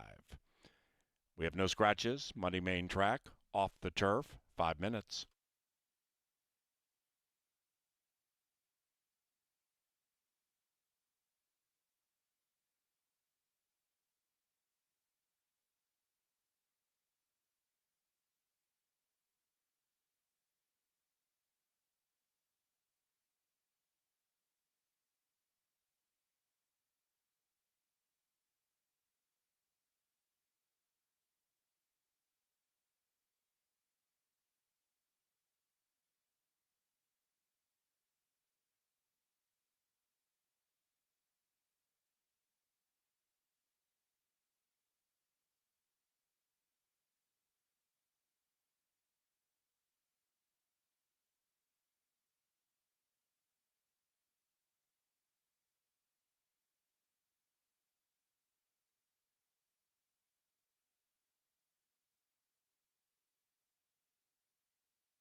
Parents, kids, your attention to television monitors or the big screen in the infield.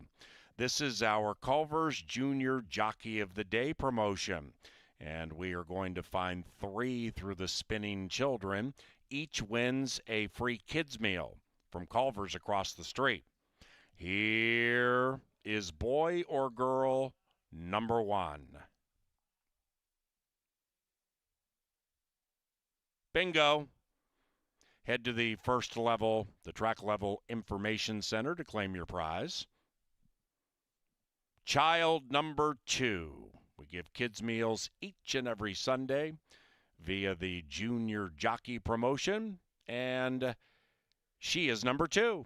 So head to the track level information booth to claim your prize. The free kids meal is at the Culver's across the street here at Canterbury. That's the one where you redeem it. And finally, number 3, we spin the children and come up with her. That's wonderful. Congratulations, and thank you, Culver's.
The horses are approaching the gate for the Canterbury Park Nation Low Takeout Pick 5.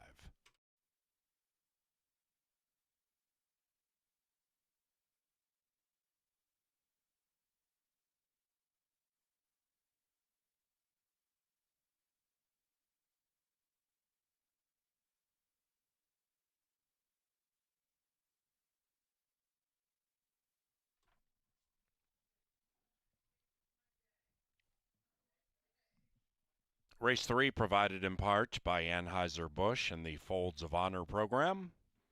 For every 16-ounce can of Budweiser beer purchased at Canterbury, $1 is donated to the Folds of Honor Foundation, supporting families of America's fallen and disabled veterans and first responders. They're at the gate. It's post time.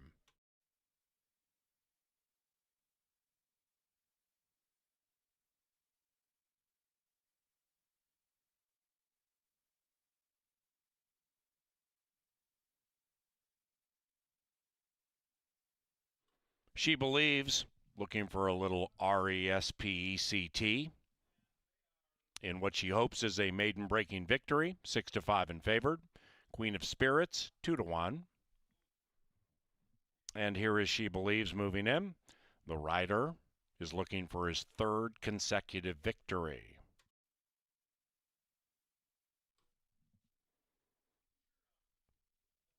Bridie's Legacy and Stillwater Falls. Everybody good, huh? Yeah, we good. Come on, All right.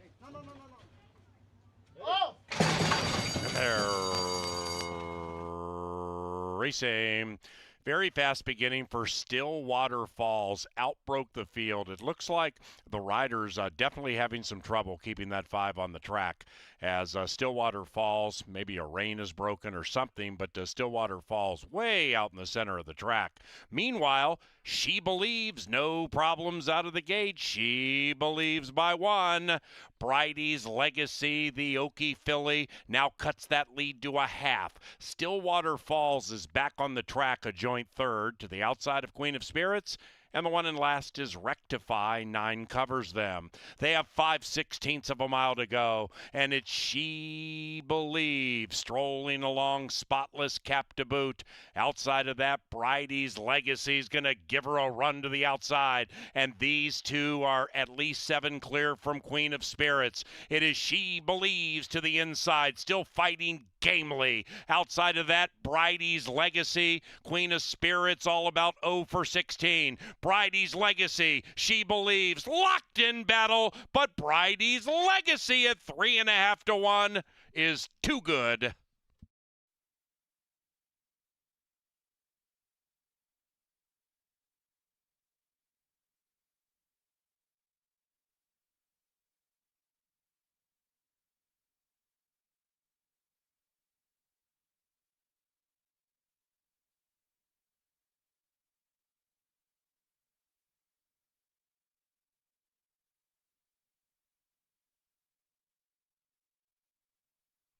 Number 4, Bridie's Legacy. First, it is 4-3-2-1. 4-3-2-1 to begin the Canterbury Pick 5 with a mild upset. 112.11, the running time. Results are unofficial.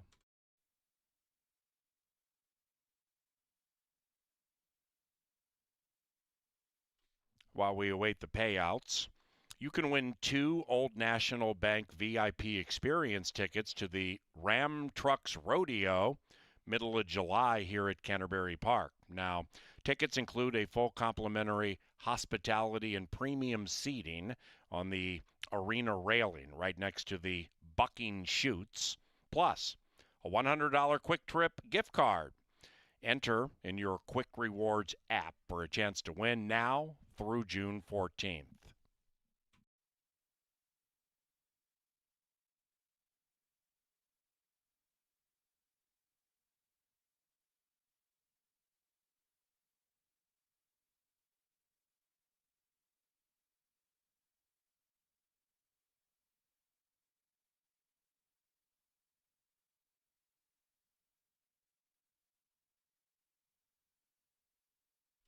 Race 3 official.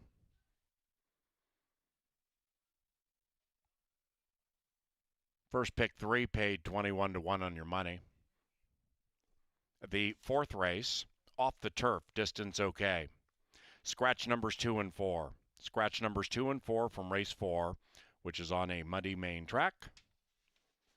Win wagering available, along with a double wager, pick 3s, and a pick 4 on the final 4 live races this splashy Sunday in Shakopee.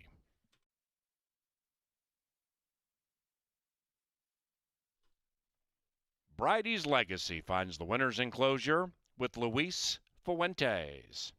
The winning owners, Mike and Lori Beeler. And the winning trainer, Mike Beeler.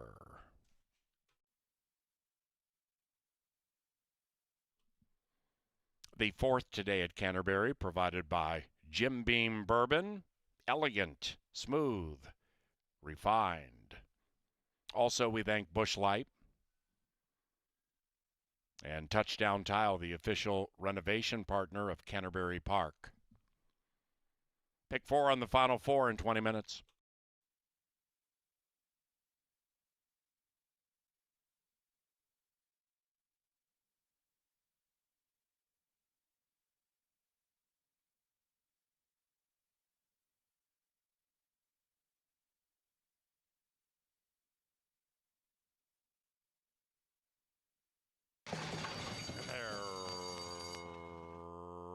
Racing. Very fast beginning for Stillwater Falls. Outbroke the field. It looks like the riders definitely having some trouble keeping that 5 on the track. As Stillwater Falls, maybe a rein is broken or something, but Stillwater Falls way out in the center of the track. Meanwhile, She Believes, no problems out of the gate. She Believes by 1. Bridie's Legacy, the Okie filly, now cuts that lead to a half. Stillwater Falls is back on the track, a joint third to the outside of Queen of Spirits. And the one in last is Rectify. 9 covers them. They have 5/16 of a mile to go. And it's She Believes strolling along, spotless cap to boot. Outside of that, Bridie's Legacy is going to give her a run to the outside. And these two are at least 7 clear from Queen of Spirits. It is She Believes to the inside, still fighting gamely. Outside of that, Bridie's Legacy, Queen of Spirits, all about 0 for 16. Bridie's Legacy, She Believes, locked in battle, but Bridie's Legacy at 3.5 to 1 is too good.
All right, we're back in the paddock. We're getting set now for the middle race on this 7-race card. And with the scratches of, as you can see, the 2 and the 4 now, we're going to be down to some win betting.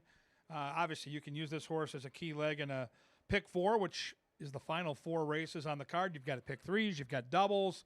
3-horse fields are tough to handicap, so we'll get into that in a minute. I want to talk about next weekend, though. It's the third jewel of the Triple Crown. It's the Belmont Stakes from Saratoga. They're going to be drawing that card this afternoon. It's going to be a good one, and the Derby winner, Golden Tempo's in there. Renegade, who ran a hard-charging second. A bunch of good ones. And make plans to come out here next Saturday for that Belmont Stakes. And Canterbury's card really good, too. A couple of stakes here in Shakopee locally. And we start our Thursday racing this week. Thursday racing is back, 5 o'clock. $2 to get in, $2 canned Budweiser beers, $2 hot dogs. Have the time of your life. Next Thursday, we start our summer schedule with Thursday racing at the park. Belmont Saturday, and as always, Pepsi Family Day each and every Sunday at 1 o'clock. 3 horses, so from a pace standpoint, really gets muddied up. And as they amble their way out now, we'll start with maybe the speed of the speed here. The 1 horse is named Now Then. Americano, his jockey, has been red hot to start the meet at Canterbury. And at a 1-mile distance, should be out there winging it on the front end. Last seen opening weekend on the turf, did the dirty work before Nick's Honor, who was a good-looking winner, got the money. Right now, 2-1, and the longest shot on the board. The fans fancy the 3 here. They're all in on Found My Ball. Right now, 4-5 on the betting board. This horse in from Turf Paradise, off the turf, onto the dirt. I think of all the horses entered, this one has the best dirt form, moving from turf to dirt. So I think the change of surface is what the fans have fallen in love with this 3. Decent stalking speed. If the 1 is the speed of the speed, this horse won't be that far behind. And right now, again, 4-5 is aggressive up on the board. I'm going to try the 5 here, Time Muse, lukewarm fashion. Been running okay down at Fauner. I love Joel Burnt, Roman, his pilot, and I love the way the horse looks in the paddock. Joel Burnt is one of my very favorite trainers here. He is excellent at his craft, and look at this 5 on the muscle, good-looking coat, and enough speed, I think, to stay within shouting distance. Early speed has done very well here on this wet track. Not a big surprise. That's generally speaking how it works throughout North America. Speed on a muddy, heavy track tends to be a good thing, and I think this 5 can be out there fairly close to the front.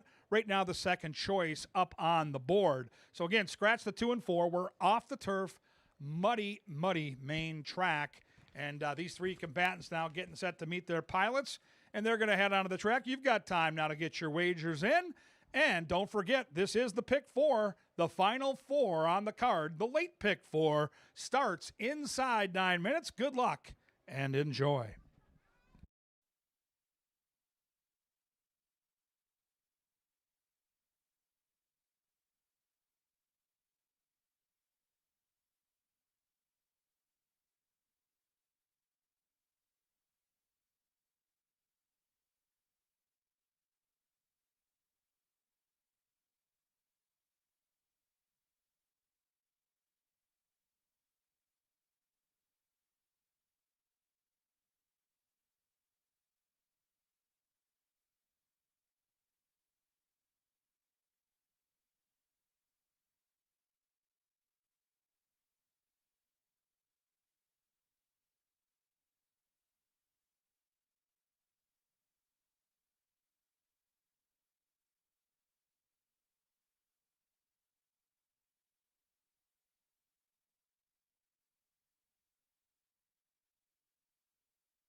Ladies and gentlemen, the stylings of Sir Leonard Dykert.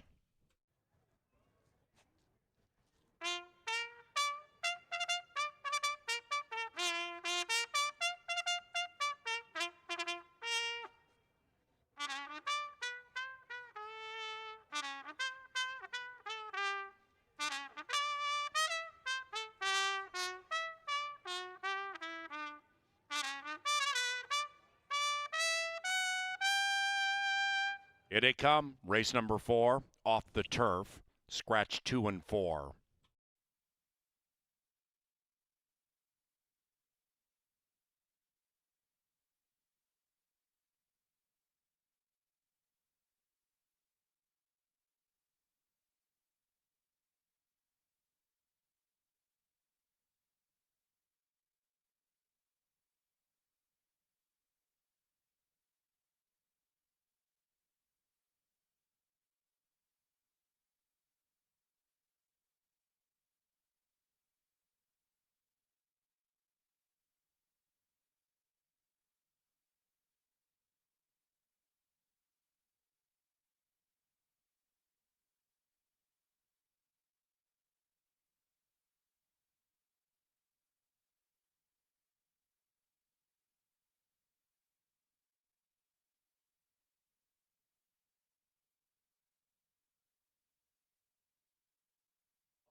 Hello, hello from the press box. Before we get to race number 4, we got to take a short look ahead. We're going to go to the 5th, and I'm trying to find a filly who's a specialist at what she's doing today. And hey, how could I not take her as the angle?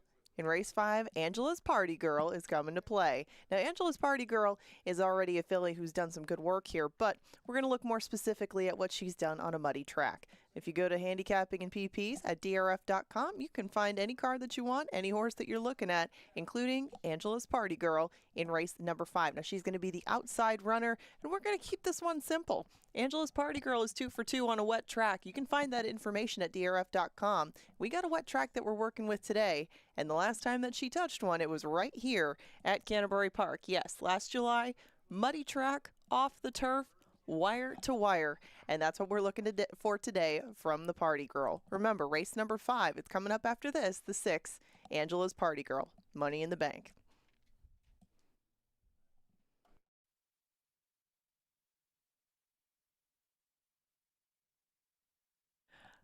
All right, kids, get close to that winner's circle. Today is your day, and these are the t-shirts coming your way. Make some noise. Remember, get loud. They're going to be tossing out t-shirts to all the loudest kids in the crowd, so make some noise, everybody.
Here they come. They're at the gate. It's post time.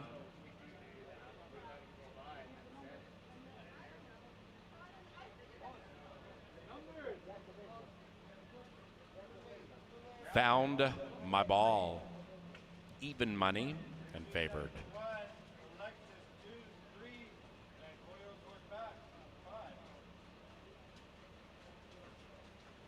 Now then.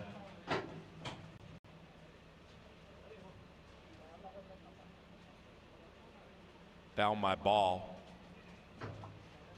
Time Muse.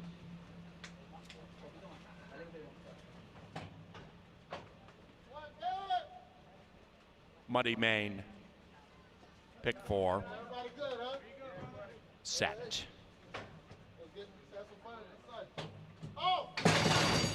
And they're racing. Perfect line for the 3. Now then, back in a flash, back in a week, scoots off to the early lead. It is Now Then from stablemate Found My Ball, who's between them as Time Muse flashes speed to the outside. And said trio bends around the turn, and with 3/4 of a mile to go, Now Then an Americano by 1. In second is Time Muse by a half, and Found My Ball still between them. Now is making it a line of 3 as they head up the Canterbury Park barn side. Between them, Found My Ball headstrong for the lead and grabs it from the stablemate. Now then, Time Muse and Roman, widest of those 3, but they continue to line up as they approach the far turn. And with 3.5 to go, Found My Ball a whisker. Time Muse is cutting on the outside. Now then, back in last. Time Muse takes the lead by a head. Found My Ball shoved on very, very hard by Fausto da Silva, and Now Then is jumping up and down. Time Muse trying to provide good news to the supporters as they head for home, and Time Muse runs away from the Silva 2 by 3. It is Time Muse on the inside. Found My Ball nearly in the center of the track, but quasi-resurgent. Time Muse Found My Ball way back to Now Then. Time Muse too good. Time Muse 3.5 to 1 in a 3-horse field wins it.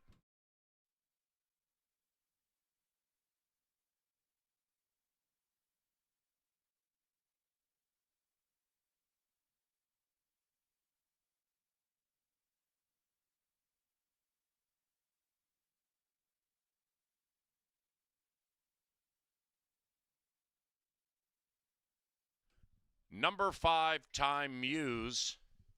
First. 139.64. Hold them all.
Over the last 2 days, 3 consecutive 1-5 shots have lost at Canterbury Park. This one is 5-3-1. And the pick 4 begins with a $9 horse in the guise of Time Muse.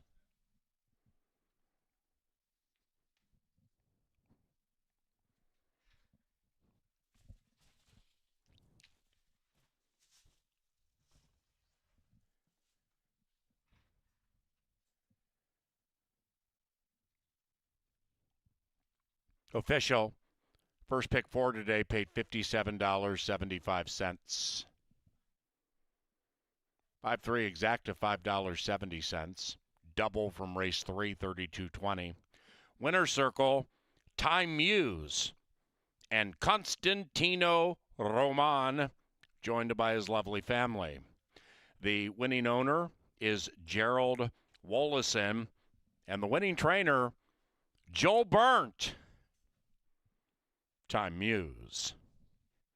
Race 5, provided by Pepsi, the official soft drink provider of Canterbury Park, and also John Deere, with the purpose of empowering and supporting the farmer and all of us. We also thank Continental Diamond in St. Louis Park. It's continentaldiamond.com. Race number 5 is 22 minutes from now, and this one is on a muddy main track, scratch number 3.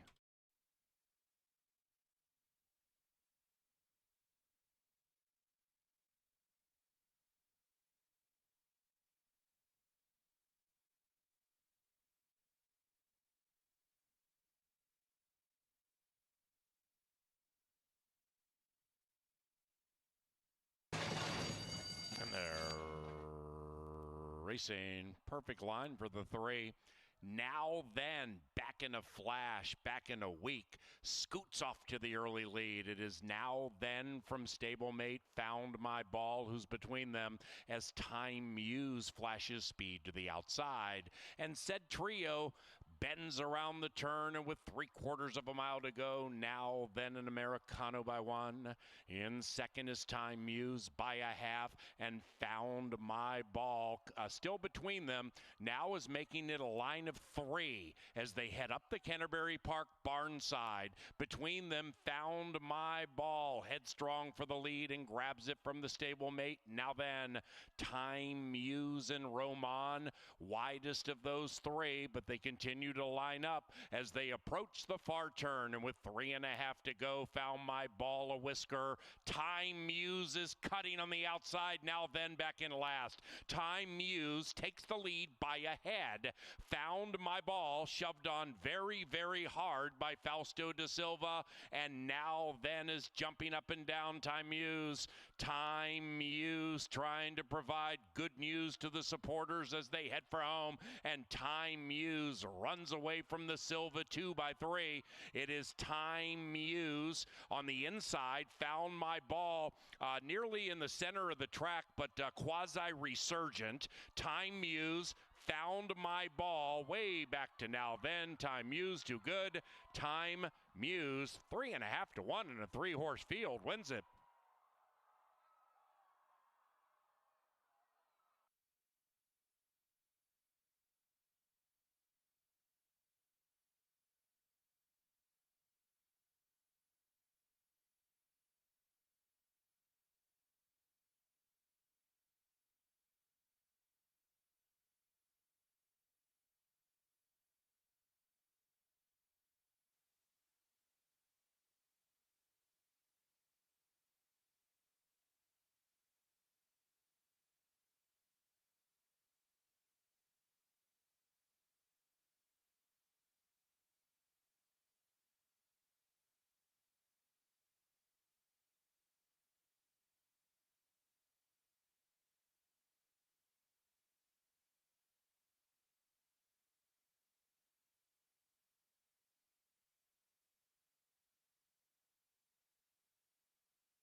And the one back in last is K Bronco. Inside got ghosted. Outside Thirsty Vision. Americano all over Rowan August as they splash down the Canterbury Park stretch. Got ghosted as Resurgent. Got ghosted as Runaway from Thirsty Vision. Got ghosted is going to prevail in race one. Mabel Seaman and running away by 2.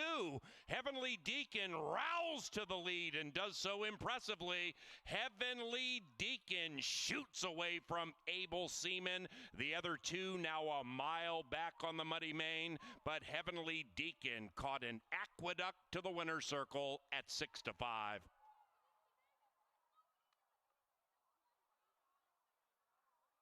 To the outside, and these 2 are at least 7 clear from Queen of Spirits. It is She Believes to the inside, still fighting gamely. Outside of that, Bridie's Legacy, Queen of Spirits, all about 0 for 16. Bridie's Legacy, She Believes, locked in battle, but Bridie's Legacy at 3.5 to 1 is too good.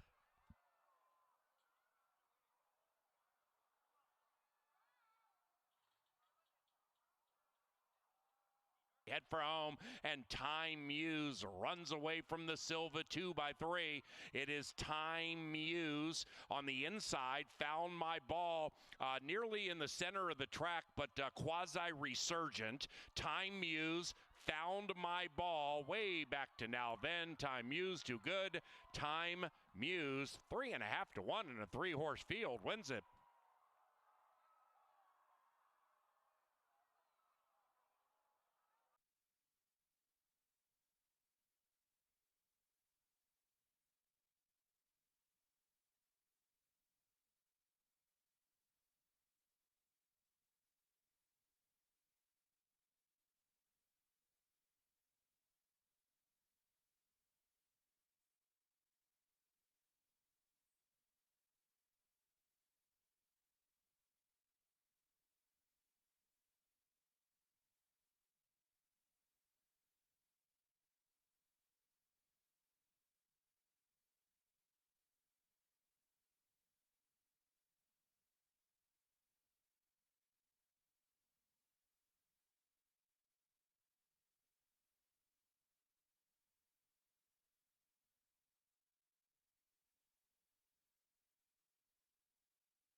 Oh, welcome back to the paddock. The rain has subsided, and we sail along on this Sunday afternoon. Just 3 races to go, so let's make the most of the late pick 3. We've got 5 of them here. It's actually a very difficult handicapping puzzle. I thought the outside 3 were very evenly matched on paper, so kind of a fun race to start that late pick 3. There are all kinds of wagering opportunities.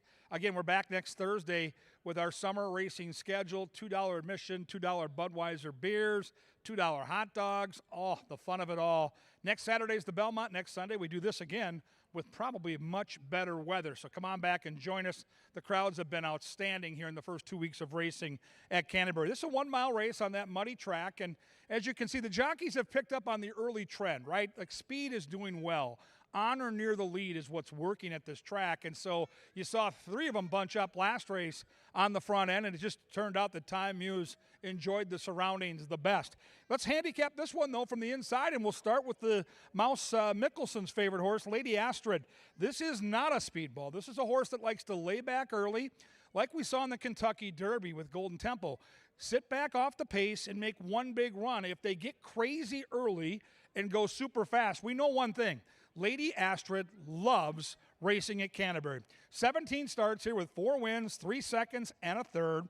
A decent amount of efforts on a wet track. 11 starts on a wet track, has a win, 4 for 11 in the money. So there are some handicapping angles on Mouse's horse, and you are getting 8-1. How I would use this horse is in a trifecta or exacta underneath. I can see this horse picking up some pieces late. Looks good in the paddock for Bobby Klein. Number 2 is 6 Gun Sally. Eddie G was red hot early. The jockey can ride. There's no doubt about that. Will Rogers Shipper, so in from Oklahoma, a second and a couple of wins in her last 3 starts. Now, she is a 3-year-old, and she's taking on older, but she's a gorgeous-looking horse here in the walking ring. We'll see if 6 Gun Sally can shoot him down. She's getting bet, too. She's 2-1. Scratch the 3, move on to the 4. Got to try Mischief. Laura gets the call for Sheehan, and if you like the way the track is playing to speed, then I think you're going to like the 4, because the 4 might be the speed of the speed. 1 try on a wet track, she won. 13 tries on a fast track, and she's 8 for 13 in the money. So this horse definitely, I think, will enjoy the surroundings, and if she can get loose on the front end, she could be a real problem. Got to try Mischief is a juicy 9-2. I landed on the 5, My Woman. I told this story earlier when PA and I were going over the races on our handicapping show before the card. I came into this race thinking I was going to try to beat My Woman. That was a taxing effort. It was about a week ago, and I'm like, ooh, that's a really quick turnaround.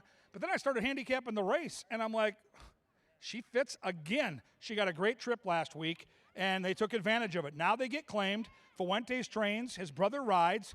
And she likes a wet track. 5 starts, 4 for 5 in the top 3. She looks good in the paddock. I wanted to see what kind of energy she had on the shorter vacation, and she looks great. So if she gets the same trip, I think she can win. I think she sits right behind the 4 and the 6, who now we're going to talk about, Angela's Party Girl. She's the class of this field, there's no doubt. She loves the wet track. 2 for 2 on a wet track. She is absolutely the horse to beat. She makes a great impression in the paddock. She has the hottest jockey here in the opening week and a half at Canterbury. Americano rides for Nikki Goodwin. The problem I had is, how does the pace separate itself? I thought the 4 was a little quicker early. She'll have to work out that trip, but if she runs her race on paper, she is absolutely positively the horse to beat. Angela's Party Girl is 5-2. It's a 5-pack going a mile. It's the final pick 3 on the day, and we've got the world back right in the paddock. The first couple of Canterbury together at last after weeks of consternation. You've got to get your bets in. You've got to cash some tickets. There's the handicapper selection. Angela's riding solo on the Party Girl. Who do you like? Get your bets in. They'll be at the gate in around 8, and then they're going to get it on.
Can't. Oh, okay. Couldn't hear you guys.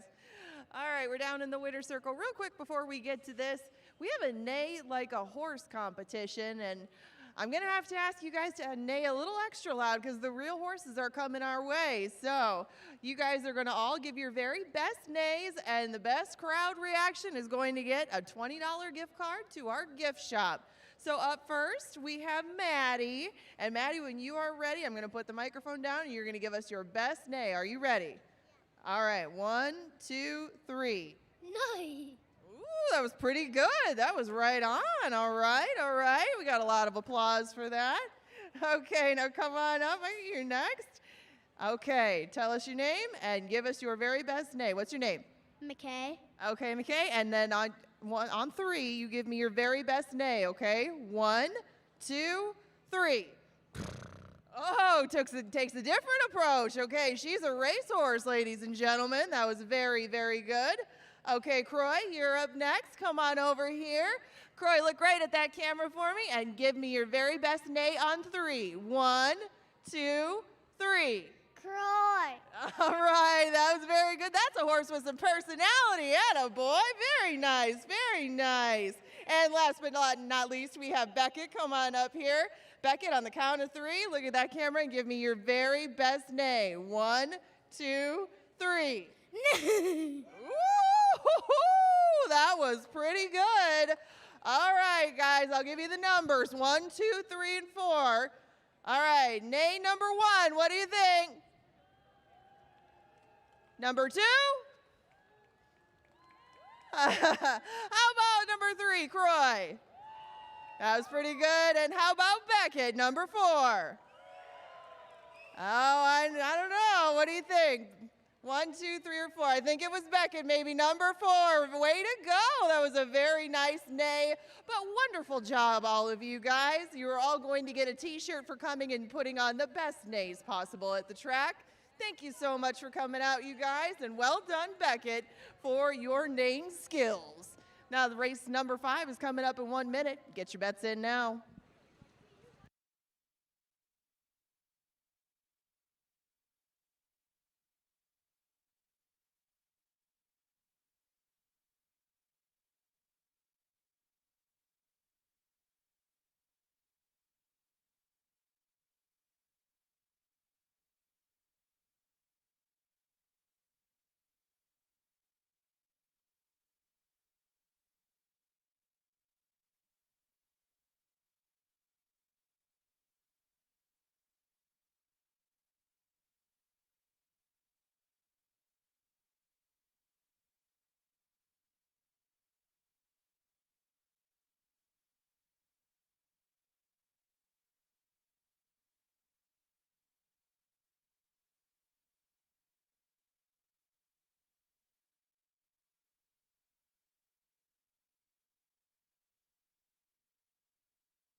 And they're at the starting gate. It's race time.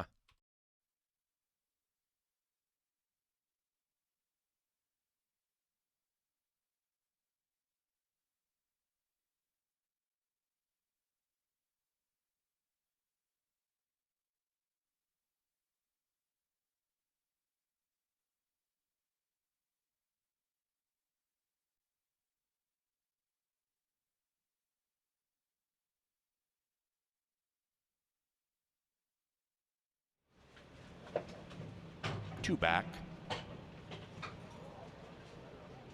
Rider off number 5, my woman. Fuentes flung from the mare.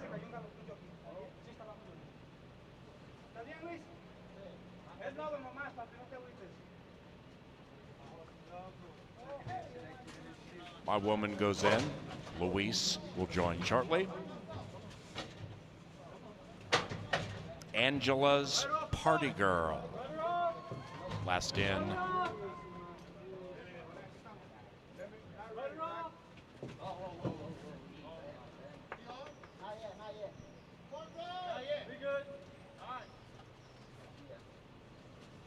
My woman squared away. So Angela's Party Girl now joins the party. And we are set.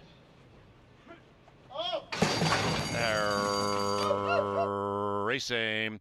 Angela's Party Girl broke out to the right a bit, but recovers nicely and shows good speed. Angela's Party Girl, undefeated when it's wet, gallops clear by 1.5. Inside of that, Got to Try Mischief. The early pace is hot between those two, and they're about 7 clear from a Lady Astrid. She's to the inside of 6 Gun Sally. The Okie filly is between them, 7 out of it, now put in last by My Woman. They splash up the Canterbury Park barnside. Angela's Party Girl settles into stride, opens up by 1.5.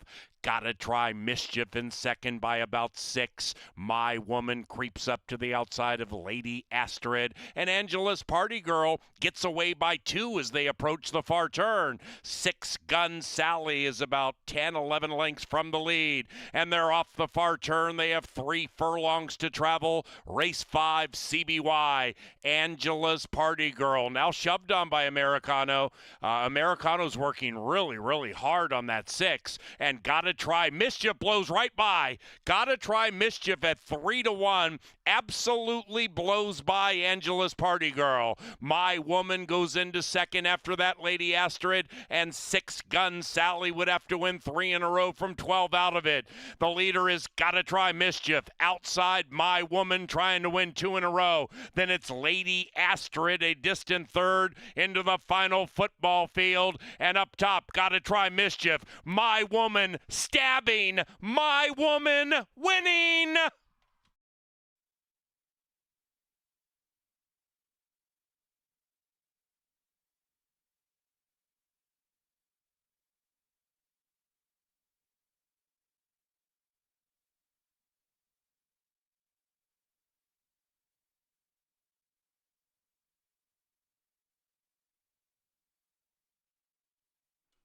Photo finish.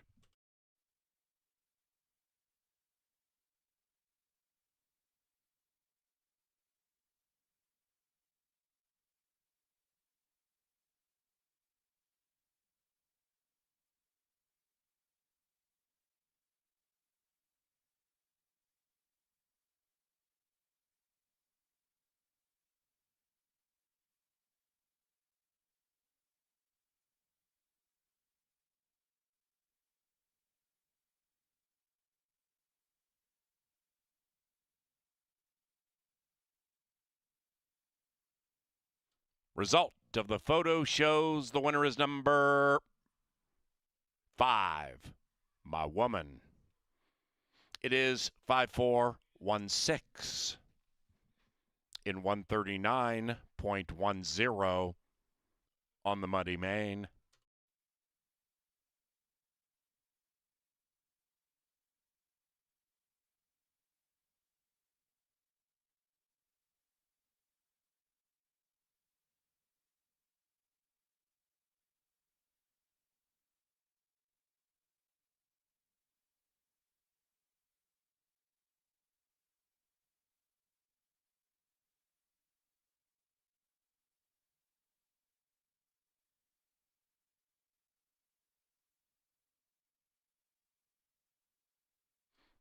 Canterbury's 5th is official. Exact $8.20. Double 5's Wild, $22.80.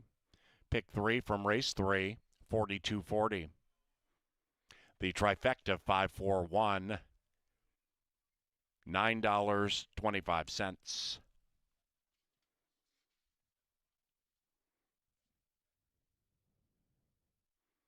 2 in a row for my woman. First for the new connections into the winner's enclosure with Luis Fuentes. My woman is owned by Paul Guziak. And the winning trainer, Ruben Fuentes. Race 6 is the Sunday penultimate. Off the turf, distance okay. Race 6, 1 mile on the Muddy Main. Double wagering on races 6 and 7. And we have no scratches. Race 6 provided by Minnesota Soybean Research and Promotion Council and the Soy Checkoff, a farmer-funded program sponsoring cutting-edge research, creating new uses, and building new markets. Minnesota, the state of soy. We also thank Hormel and Tri-State Bobcat. Race 6, 20 minutes from now.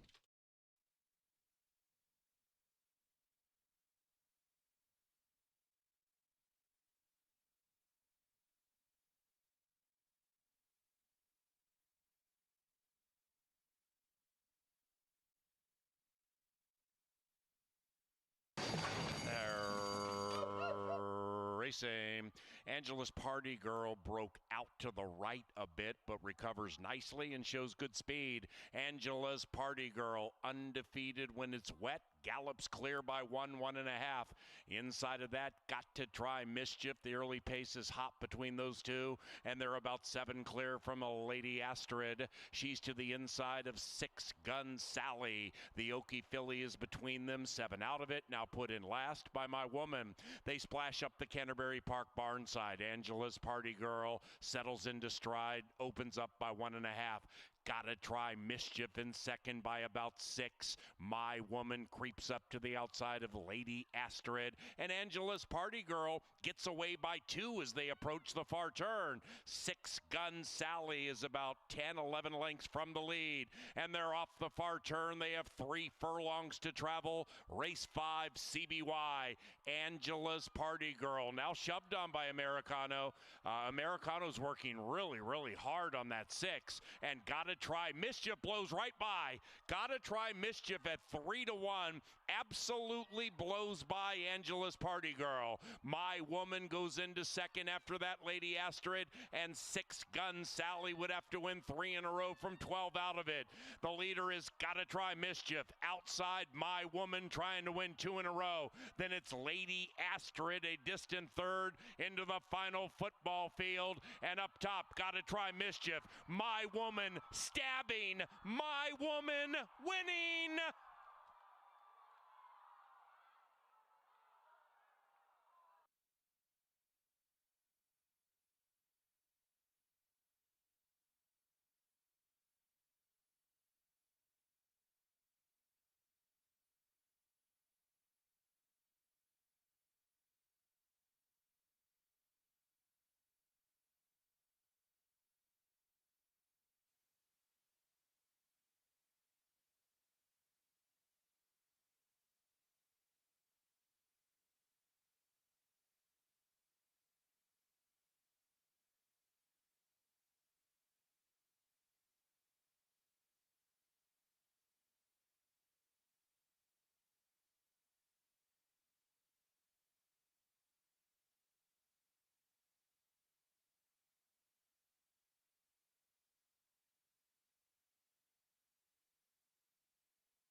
Well, we just saw our first closer come from off the pace. My Woman, quick returns after a nice claim by the Fuentes gang. The brothers team up, trainer and jockey, to take race number 5. We've come to the late daily double part of the equation. Final 2 races of the week here at Canterbury.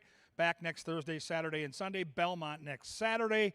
And I thought this was the hardest race on the card to handicap because these are all proven older horses that mostly run on the grass.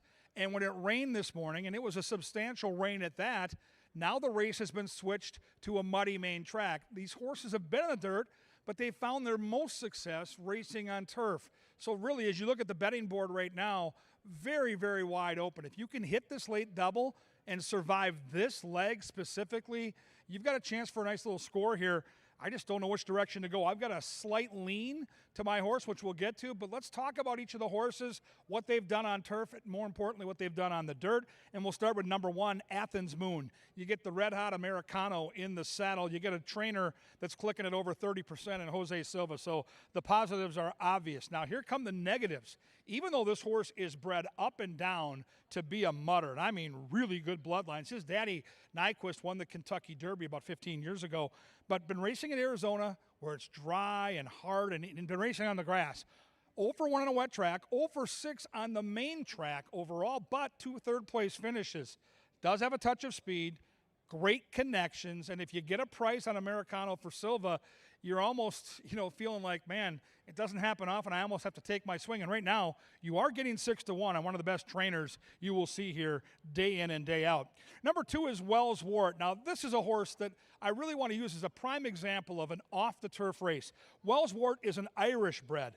This horse loves grass. 9 wins, 7 seconds, all on the turf. 6 starts on dirt. No wins, a second and 3/3. So still has hit the board. A very competitive horse. But this is a horse that would have been one of the favorites if we were on the turf. Now that we're on the mud, he's just another one of the contenders. And right now you're getting 5 to 1. We'll see if Constantino Roman can get it done. He's riding with a lot of confidence right now. I'm going to try the 3 here. I'm going to take a swing on Caught Off Guard. I love the cue in the saddle. I've had a lot of luck picking Joel Burnt over the years. Caught him earlier on a decent price. And I just look at this horse's overall form. 4 wins on the turf, which is obvious. Older horse, grass race. But he does have 2 wins on dirt, and he is bred up and down to handle the slop. Distorted Humor, his grandsire, was a big-time mutter. So I'm going to try Caught Off Guard. He will be nowhere near the early lead. This horse likely going to have to come from near the back of the pack. But I just watched My Women do that, so maybe we could do that again with Caught Off Guard. Number 4 is Hurricane Cloud. If you're a hunch better, it's awfully cloudy here today. 8 career wins on the grass, nothing on the dirt. Been racing in Arizona. If you go back, though, to his last couple dirt starts, he does have one very sneaky good start, a 75 buyer figure last September out in California. So there is an angle there for sure, and you are getting 5 to 2. The other 5 to 2 shot is one of my favorite horses on the grounds. He's North Arm Bay, and I think he's very playable here. Bethke off to a great start. Offerman off to a great start. Gallardo red hot today in the saddle, and a very versatile horse. He's won on turf. He's won on dirt. He's won up front. He's come from off the pace. He's one of those horses that doesn't need the race to go just his way. He can make his own trip. He's a super cool horse. I think North Arm Bay is very, very playable here at 5 to 2. Number 6 was my original selection, was going to be my power play. This was my strongest opinion on the card if we were on the turf, but we're on the dirt. And I think Sonic Speed is going to win multiple races on our grass here this summer. I don't know about the dirt form. He's 0 for 3 on a wet track, or he's 0 for 3 on a fast track. He's 0 for 4 on a wet track. I'm going to wait till a little later in the summer to tab him and cash some tickets. But right now, you got to make up your mind. It's the final 2 races of the weekend. Will you walk out with extra cash in your pocket? The moment has come. You make the decision. Put your money where your mind is. It's race number 6. It's 6 of them going a distance of 1 mile. They'll be at the gate in around 8, and then they're going to get it on.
Hey, race 6 off the turf, no scratches, double wagering on races 6 and 7. And the Sunday penultimate is 5 minutes from now.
All right, ladies and gentlemen, directing your attention to the winner's circle, we thank one of our biggest sponsors, Quick Trip, for this great promotion every weekend. It is the Quick Trip Clip Dash for the Cash. Each of these beautiful fans has a horse placard in front of them. If their horse wins, they get a $100 gift certificate from Quick Trip. Second place gets a $25 gift card. Third place gets $20. Free money from Quick Trip. Let's meet the contestants. I need your name and where you're from. I'm Johnny Anderson, and I'm from Prior Lake. Any girl named Johnny from Prior Lake has to be cool. Good luck with your one. That should be fun. All right, Jeremy from Hutchinson. Hutchinson, Lindsay Whalen Country. Love that, Lindsay. Love the Viking sweatshirt. The voice of the Vikings is up there watching from above. Name and where you're from. My name's Avery, and I'm also from Hutchinson, Minnesota. I love the Hutchinson vibe out here. Yes. Love the beard. Let's find out your name and where you're from. Jake from Egan. Egan, those Wildcats. Your four's got a big chance here. Cheer loud. All right, you've got the Minnesota bred against Open Company. Your name and where you're from. I'm Emily, and I'm from Eden Prairie. Oh, those Eagles. Yeah, they need more money out in Eden Prairie for sure. They're roughing it. Now, you lied earlier. I want the truth. I need your name and where you're from. Okay, my name is also Emily, and I'm from Prior Lake, but I live in Wisconsin. Now, you live in Wisconsin. You have a choice to make. And remember, Paul Allen is the voice of the Vikings, and you have to tell the truth. When the football season starts, are you a Viking fan or a Packer fan? Vikings. All right. Paul Allen, so. And you love Paul Allen. She wins. Okay, cheer for your contestant. Maybe bet their favorite horse. We got a couple of Emilys, not from Paris. It's going to be a great race. Almost time to start it. 2 minutes. Don't get shut out.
Into the gate they go.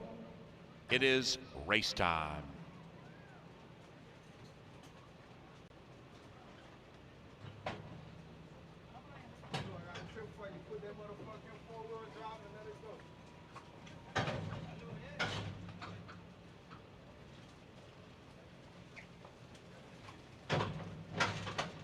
Two back and one out.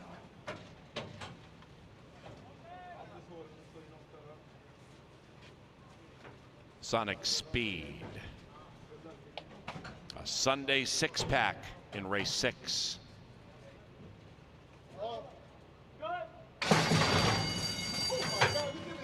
And the race aim.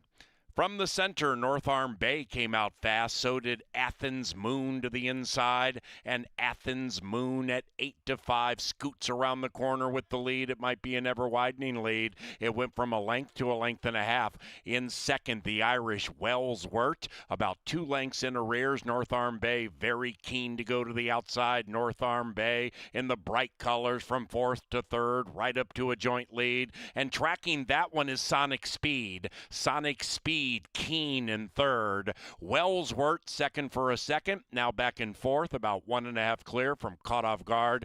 And the one in last is the Brit, Hurricane Cloud. They're separated by 7 and they have 3.5 to go. And it's Athens Moon trying to take them wire to wire. Minnesotan North Arm Bay continues to bug. Sonic Speed 5 lengths behind them. Caught Off Guard trying to catch them off guard with a big move. And Caught Off Guard rolls up to third. Hurricane Cloud taking fourth to the inside. And Wellsworth has gone back to last. And number 1 is still number 1 in race 6. Round about the quarter pole, Athens Moon continues to show the way. And Athens Moon splashes along from a game Minnesotan in the shape of North Arm Bay. Said duo a mile clear from Caught Off Guard. But Athens Moon has given them the slip. Athens Moon, very slippery when it's wet, and Athens Moon wins by 2.5 North Arm Bay. Caught Off Guard, a distant third.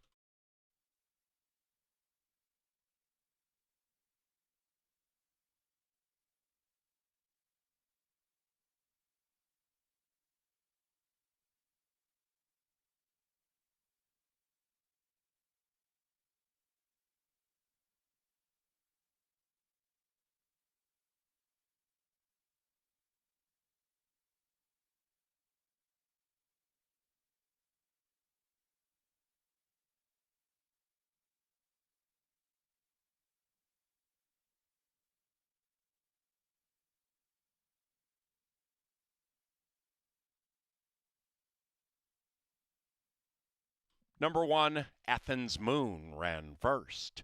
1:5:34 in 1:37.18. And we had a claim in race number 6. A claim in race number 6. Stand by.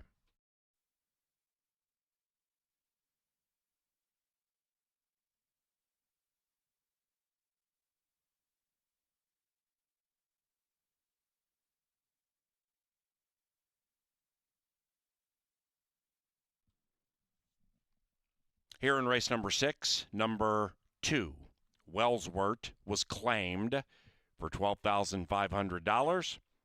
The new trainer, Edgar Espinoza, for Sucaron Stables. A claim in race 6, 2, Wellsworth, Espinoza, Sucaron.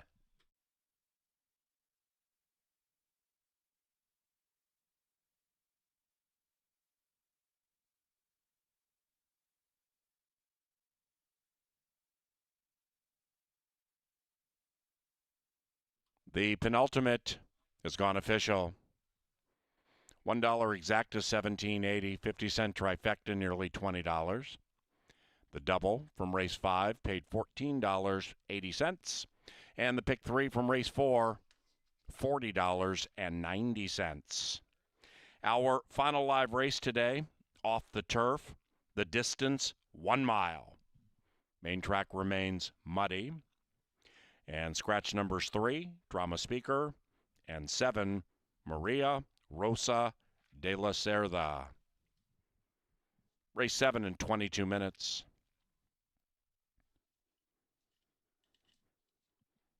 Into the winner's enclosure, Athens Moon and Manny Americano. The winning owner, Kirk Sutherland, and the winning trainer, Jose Silva Jr.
In the race aim.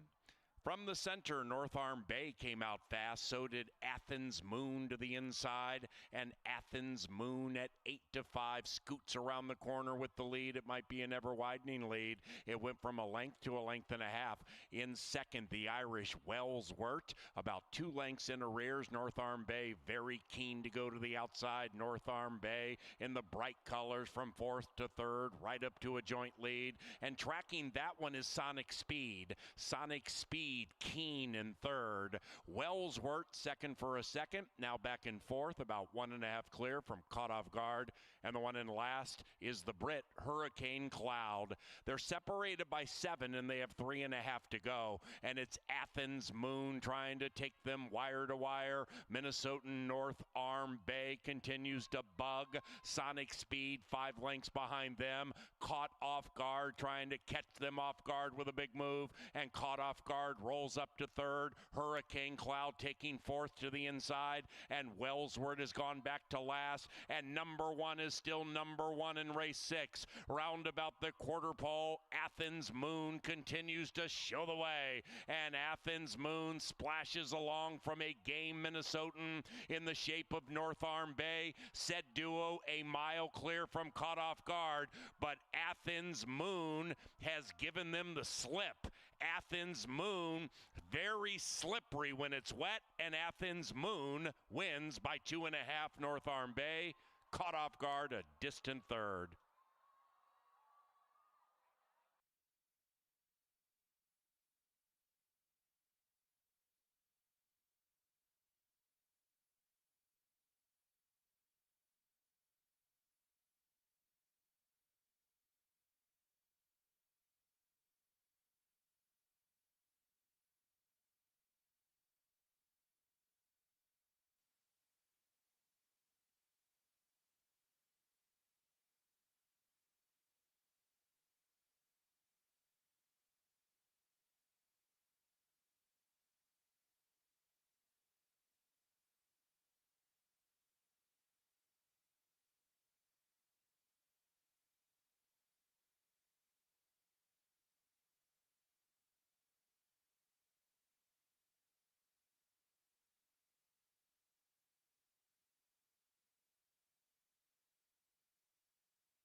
Angela Herman, Kevin Gorg with you from the Pressbox TV studio to take you through the lucky last. And Angela, here we go. Time to close out the pick 5, the late pick 4. Hopefully fans are alive. They've got a chance at some money here. Come back on Thursday for that big $2 extravaganza. Indeed. We'll start off Thursday racing, hopefully with some style and with a little bit drier track. The mud has thrown a little bit of a wrench into things, and now we're 11 minutes away from the last. Tell me about the one, Radio Charlie. Probably loves the fact that we're not on the turf. This was scheduled at 7.5 furlongs on the grass. We're 1 mile in the dirt. Has never been on the turf. Has a win last time out at Turf Paradise. Completely different surface here. Would be a surprise. Not a lot of speed, and to me, a big step up in class. Now, the 2-horse, to me, is super interesting. What are your thoughts? Well, I think that she probably appreciates the move, even though she's run on a muddy track before to no avail. She's another one kind of like Radio Charlie. Radio Charlie had a line of 4 to run down. I'm sure Evocation would like a little bit of speed to run at. I didn't necessarily see that in here. I was trying to find a horse that was a bit closer to the pace, but the surface switch definitely won't harm her chances at all. Now, Skip Wine yesterday is a horse that I know Jeff Madej fancies quite a bit. Help me make a case for Skip Wine yesterday because we scratched 3, drama speaker. I've got the horse second. Tampa Shipper got the prep race out of the way. I just feel like Tempadilla is sitting on a win here at some point. He's got a really nice barn. He won at 25% here last year. I don't see a ton on paper that jumps off the page, but I do think on her class alone, who she's faced, I think she fits with this bunch. And, you know, she looks okay in the paddock. Vintage Port was my original selection. I loved this horse on turf. I still like this horse. I would have to use this horse. This is the horse that you landed on. Tell me more about Vintage Port. Well, she's more of a class play, a back class play than honestly she is a surface play because she has been doing most of her running in recent times on the turf, but they did move her over to the dirt to take on her own kind in the Minnesota Oaks. She didn't run poorly that day. She did it from just off the pace, and of course that's a concern with all of these that are looking for something to run down. I still think that Vintage Port has some more speed to offer, I'm sure. You know, she ran in some one-turn races earlier in her career. And being with that sort of pedigree to her, I don't think that she's going to have any problem with a wet track. Minnesota Rose right next door, stretching out off some shorter races. Do you think she'll be involved in the pace? I think she'll be the closest one outside of Midnight Joy, the 8, who we'll get to. I think Minnesota Rose has a decent amount of speed, comes out of some sprints, hasn't been seen in a while, but did race in a 5-furlong turf race here last year, which normally means those horses have some early alacrity. It's just the layout for me. She's a 5-year-old mare. She's only raced 9 times, and we haven't seen her since December. I think she'll be close to it. I don't think she'll be the pace. The pace to me looks like it's the 8, it's Americano, it's Midnight Joy, and I think she might be loose, which could be a problem. I used this horse in a contest, and I took her second because she is looking for the lead. But both she and the Scratch 7, Maria Rosa de la Cerda, spent a lot of their last year going through the maiden ranks. I mean, she just cleared that maiden condition a few starts ago. She didn't get the outright lead in her most recent couple. Those were all against Minnesota breds, but her speed is just going to naturally keep her in the race for quite a bit. She is 9-2. I'd expect maybe that price to come, I don't know, slightly up, but I think that she's the more usable as far as the value of my top 2 than the 5 Vintage Port. Jeff's on the 4, I'm on the 2. The World is on the 5, as you can see with those beautiful chiclets up on your television screen. Angie and I have had a great time today working our way through the slop. We can't wait to see you on Thursday night, Thursday at 5 o'clock, $2 Budweisers, $2 hot dogs, $2 admission, $2 everything. Come on out and play at Canterbury Park. We'll see you next week.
It is now post time for the 7th, the final live race this Sunday at Canterbury. We begin our Thursday schedule next week, 5 o'clock. A bunch of $2 specials each and every Thursday. CanterburyPark.com. Next Saturday is the Belmont Stakes, and we race at Canterbury at 5 o'clock. With Thursday, admission, Budweiser's, Pepsi products, and hot dogs, $2 each.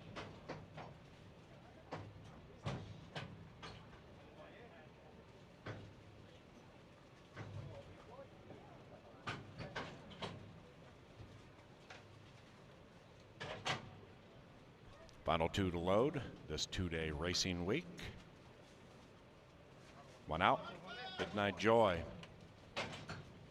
4.5 to 1.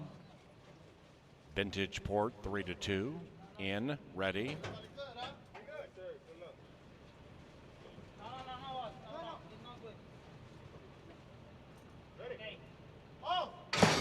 And they're racing. Excellent, excellent work by our starting gate crew today. They broke as one, and Skip Wine yesterday is looking to leave them punch drunk with quick early speed. Skip Wine yesterday, corners leading it by 2. In second is Midnight Joy, way back to Radio Charlie in third, 8 lengths from the lead. Vintage Port off the layoff between them, about 8 out of it. Advancing to the outside, Minnesota Rose and Evocation also about 8 out of it as Skip Wine yesterday leads it by 5 with 4.5 to go. Skip Wine yesterday, spotless cap to boot, racing well off the inside. Midnight Joy finding joy in second, but Americano's beginning to push on the filly, and Evocation's out of last and is taking second. After that, Vintage Port, 9 lengths from the lead, and to the inside of Minnesota Rose, and to the outside of Radio Charlie, and they're still chasing Skip Wine yesterday. The riders trying to put a Q around the lucky last. It's Skip Wine yesterday at 3.5 to 1, still in a one-horse race. Evocation is second. Vintage Port is in third. Then we come to Radio Charlie, and they splash down the Canterbury Park stretch. And the Red Shadow Roll belonging to Skip Wine yesterday, still in front, and still in front by many, many lengths. In fact, in hand and in command is Skip Wine yesterday. Put a Q around race 7 at CBY. 4-5-2 in race 7.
Canterbury 7th is official.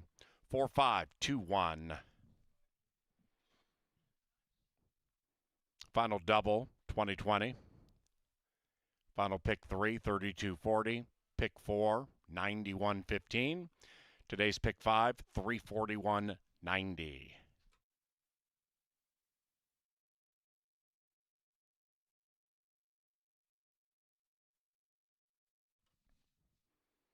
Into the winner's enclosure, Skip Wine yesterday and Alonzo Quinones. The winning owners, Barbara Waite and Tim Padilla, and the winning trainer, Tim Padilla. Racing resumes at Canterbury Thursday at 5 o'clock. Check our website at canterburypark.com for everything we do on and off the track. And, of course, the casino is open 24/7 with full tableside food and beverage service. If you'd like to play some Texas Hold'em, blackjack, or any of the other games we offer.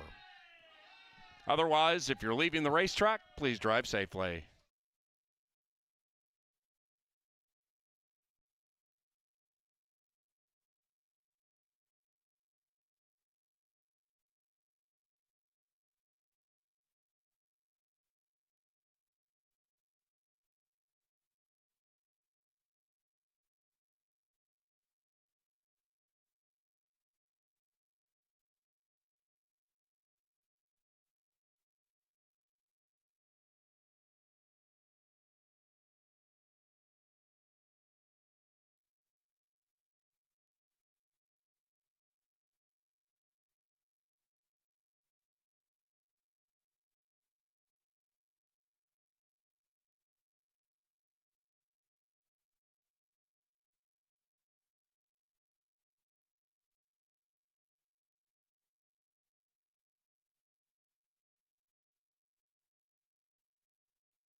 And they're racing.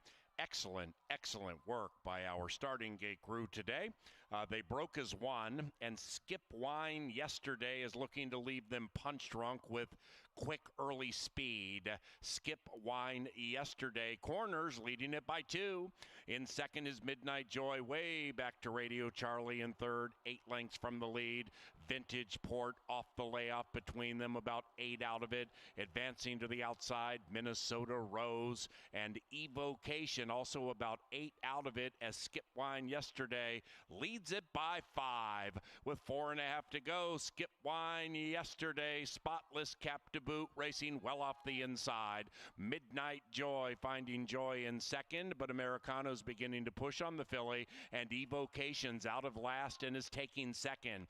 After that, Vintage Port, 9 lengths from the lead, and to the inside of Minnesota Rose, and to the outside of Radio Charlie, and they're still chasing Skip Wine yesterday. The riders trying to put a Q around the lucky last. It's Skip Wine yesterday at 3.5 to 1, still in a 1-horse race. Evocation is second, Vintage Port is in third. Then we come to Radio Charlie, and they splash down the Canterbury Park stretch, and the Red Shadow Roll belonging to Skip Wine yesterday still in front, and still in front by many lengths. In fact, in hand and in command is Skip Wine yesterday.